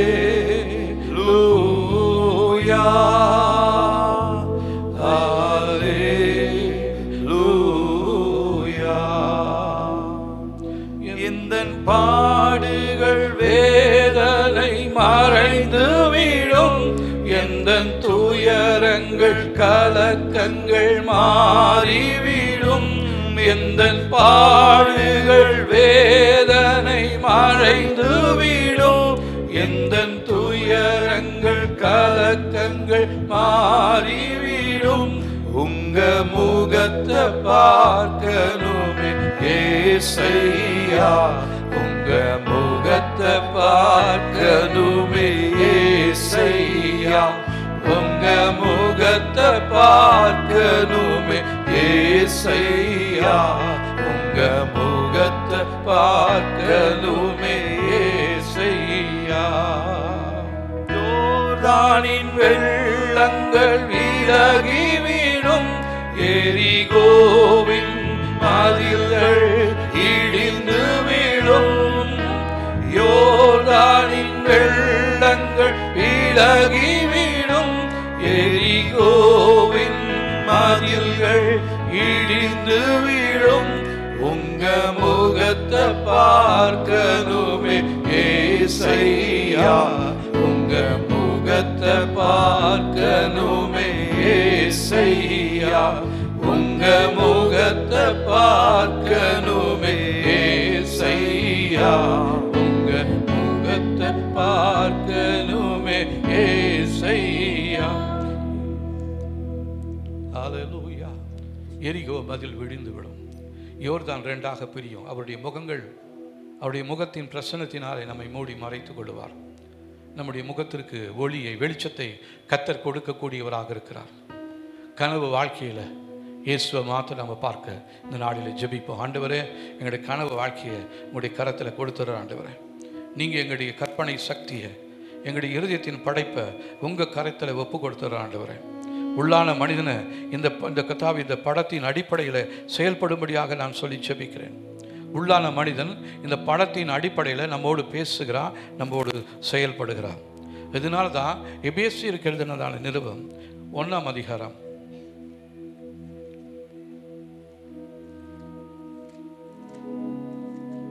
13ஆம் வசனம் பாருங்க 13-14 நீங்கள் உங்கள் ரட்சிப்பின் சுவிசேஷமாகிய சத்திய வசனத்தை கேட்டு விசுவாசிகள் ஆனபோது வாக்குத்தத்தம் பண்ணப்பட்ட பரிசுத்த ஆவியால் அவருக்குள் முத்திரை போடப்பட்டீர்கள் அவருக்கு சொந்தமானவர்கள் அவருடைய மகிமைக்கு புகழ்ச்சியாக மீட்கப்படுவார்கள் என்பதற்கு ஆவியானவர் நம்முடைய சுதந்திரத்தின் அச்சாரமாக இருக்கிறார் நம்ம ரட்சிக்கப்பட்ட நாளிலேயே பரிசுத்த ஆவியானவர் மூலமாக நம்ம மேலே ஒரு முத்திரை போட்டிருக்கிறார் உள்ளான மனுஷன் இந்த பரிசுத்த ஆவியினால முத்திரை போடப்பட்டிருப்பாரானால் நம்முடைய வாழ்க்கை செழிப்பாக மாறும் நம்முடைய வாழ்க்கை சந்தோஷமாக மாறும் அதனால தான் எபேசியருக்கு 3ஆம் அதிகாரம் 16ஆம் வசனத்தில் பவுல் சொல்கிறாரு நீங்கள் அவருடைய ஆவியினாலே உள்ளான மனுஷனில் வல்லமையாய் பலப்படும்படியாய் அவர் ஜெபிக்கிறார் நம்ம ஜெபம் பண்ண போகிறோம் என்னுடைய உள்ளான மனுஷன் பரிசுத்த ஆவியானவரால் பலப்படும்படியாக சொல்லி ஜெபிக்கிறோம் வீக்காக இருக்கிற என்னுடைய உள்ளான மனுஷன் தேவையில்லாத கற்பனை சக்திகளினால் பாதிக்கப்பட்டிருக்கிற என்னுடைய உள்ளான மனுஷன் இயேசுவின் நாமத்தினாலே பரிசுத்த ஆவியானவரால் பலப்படுவானாக பலனடைந்து ஆண்டவரே உமக்காக எழுப்பி நின்று நடக்க ஓட கர்த்தர் உதவி செய்யும்படியாக நாங்கள் சொல்லி ஜெபிக்கிறோம் ஆண்டவரே ஹல்லேலூயா ஹல்லேலூயா ஹல்லேலூயா ஓ ஹல்லேலூயா ஹல்லேலூயா ஹல்லேலூயா ஹல்லேலூயா நம்முடைய எண்ணமும் கற்பனையும் எவ்விதமாக தாக்கப்படுகிறது என்று சொன்னால் ரோமருக்கு எழுதின நிருபம் 1ஆம் அதிகாரம் 21ஆம் வசனம் பாருங்க அவர்கள் தேவனை அறிந்தும் அவரை தேவன் என்று மகிமைப்படுத்தாமலும் ஸ்தோத்திரியாமலும் இருந்து தங்கள் சிந்தனைகளினாலே வீணரானார்கள். உணர்வில்லாதவருடைய இருதயம் இருளடைந்தது. நம்ம தேவனுக்கு செலுத்த வேண்டிய புகழ்ச்சியும் கனத்தையும் ஸ்தோத்திரத்தையும் செலுத்தாமல் வீணான சிந்தனைகளினாலே நம்முடைய இருதயம் நிரப்பப்பட்டிருக்கும் பொழுது நம்முடைய சிந்தைகளில் நம்ம என்ன பண்ணிடுறோம்? வீணராக மாறிவிடுகிறோம். உணர்வில்லாத நம்முடைய இருதயத்தில் ஒரு இருள் வந்து ஒட்டி கொள்ளுகிறது. இந்த இருதயத்தில் இருக்கிற அந்த இருள் விலகணும். பரலோக ராஜ்யத்தினுடைய வல்லமை நம்முடைய வாழ்க்கைக்குள்ள காணப்படும்படியாக நம்ம ஒப்பு கொடுத்து செபிக்கலாமா? ஆண்டவரே, எங்களுடைய இருதயத்தில் இருக்கிற இருளானது விலகட்டும். ஆண்டவரே, பரிசுத்தாருடைய வல்லமையினால் என்னுடைய இருதயம் நிரப்பப்படும்படியாய், பிரகாசிக்கப்படும்படியாய் நாங்கள் ஒப்பு கொடுத்து ஜெபிக்கிறோம். ஆண்டவரே, ஹல்லேலூயா, ஹல்லேலூயா, ஹல்லேலூயா, ஹல்லேலூயா. இவ்விதமாக நம்முடைய எண்ணமும் கற்பனையும் தாக்கப்படும் பொழுது நமக்குள்ளாக பகல் கனவுகள் வரும். நிறைய பேர் படுத்து தூங்கும் பொழுது பகல் கனவுகள் வருது. மூளையில் இருக்கிற படங்கள் மனிதர்களை, நிகழ்வுகளை, சுயம் சார்ந்த காரியங்களை, கற்பனை உலகத்தை இங்கே பார்க்கிறோம். இந்த வாழ்க்கையை நிச்சயமாக தோல்வியில் தான் முடியும். பகல் கனவு, நிறைய பேர் பகலில் கனவு வரும். பகலில் தேவனும் கனவு கொடுப்பார். ஆனால் நம்முடைய இருதயம் விதமாக இருக்கிறது. தேவனால் நிரப்பப்பட்டிருக்குமானால் நம்முடைய கனவு இனிமையானதாக இருக்கும். இல்லைன்னா வரும் காரியத்தை குறித்து கர்த்தர் நமக்கு எச்சரிப்பை கொடுப்பார். இல்லைன்னு சொன்னால் பகல் கனவு வீணாக அதிகம் எங்கேயும் போய் அங்கே போய் வீணாக அலசடிப்பட்டு வீணாக ஓடிக்கிட்டு யாரோ துரத்துற மாதிரியும் எங்கேயும் ஓடுற மாதிரி வரும். பார்த்தீங்களா? அப்படின்னா என்ன அர்த்தம்? உங்களுடைய இருதயம் வீணான காரியங்களுக்குள்ளாக இருக்கிறது என்று சொல்லி அர்த்தம். தேவன் பக்கம் திருப்புவோம் நம்முடைய இருதயத்தில் நடக்கிற அந்த யுத்தத்தை நாம் மாற்றுவோம். யுத்தம் கர்த்தருடையது. நம்முடைய யுத்தத்தை அவர் செய்ய அவருடைய கையில் ஒப்பு கொடுத்துருவோம். அவர் நம்முடைய வாழ்க்கையை மாற்றக்கூடிய வல்லமை நிறைந்தவர் இயேசு கிறிஸ்து. ஹல்லேலூயா. இந்த நாளிலே நாம் நம்மை அர்ப்பணிக்க போகிறோம். ஆண்டவரே, உங்களுடைய கரத்தில் எங்களை அர்ப்பணிக்கிறோம். எங்களுடைய சிந்தையில் காணப்படுகிற அந்த யுத்தத்தின் வல்லமை இயேசுவின் நாமத்தினாலே எங்களுடைய வாழ்க்கையில் மாறும்படியாக நாங்கள் சொல்லி ஜெபிக்கிறோம். ஆண்டவரே, இயேசுவே, நீங்கள் கூட இருந்து வழி நடத்தும்படியாக சொல்லி ஜெபிக்கிறோம்.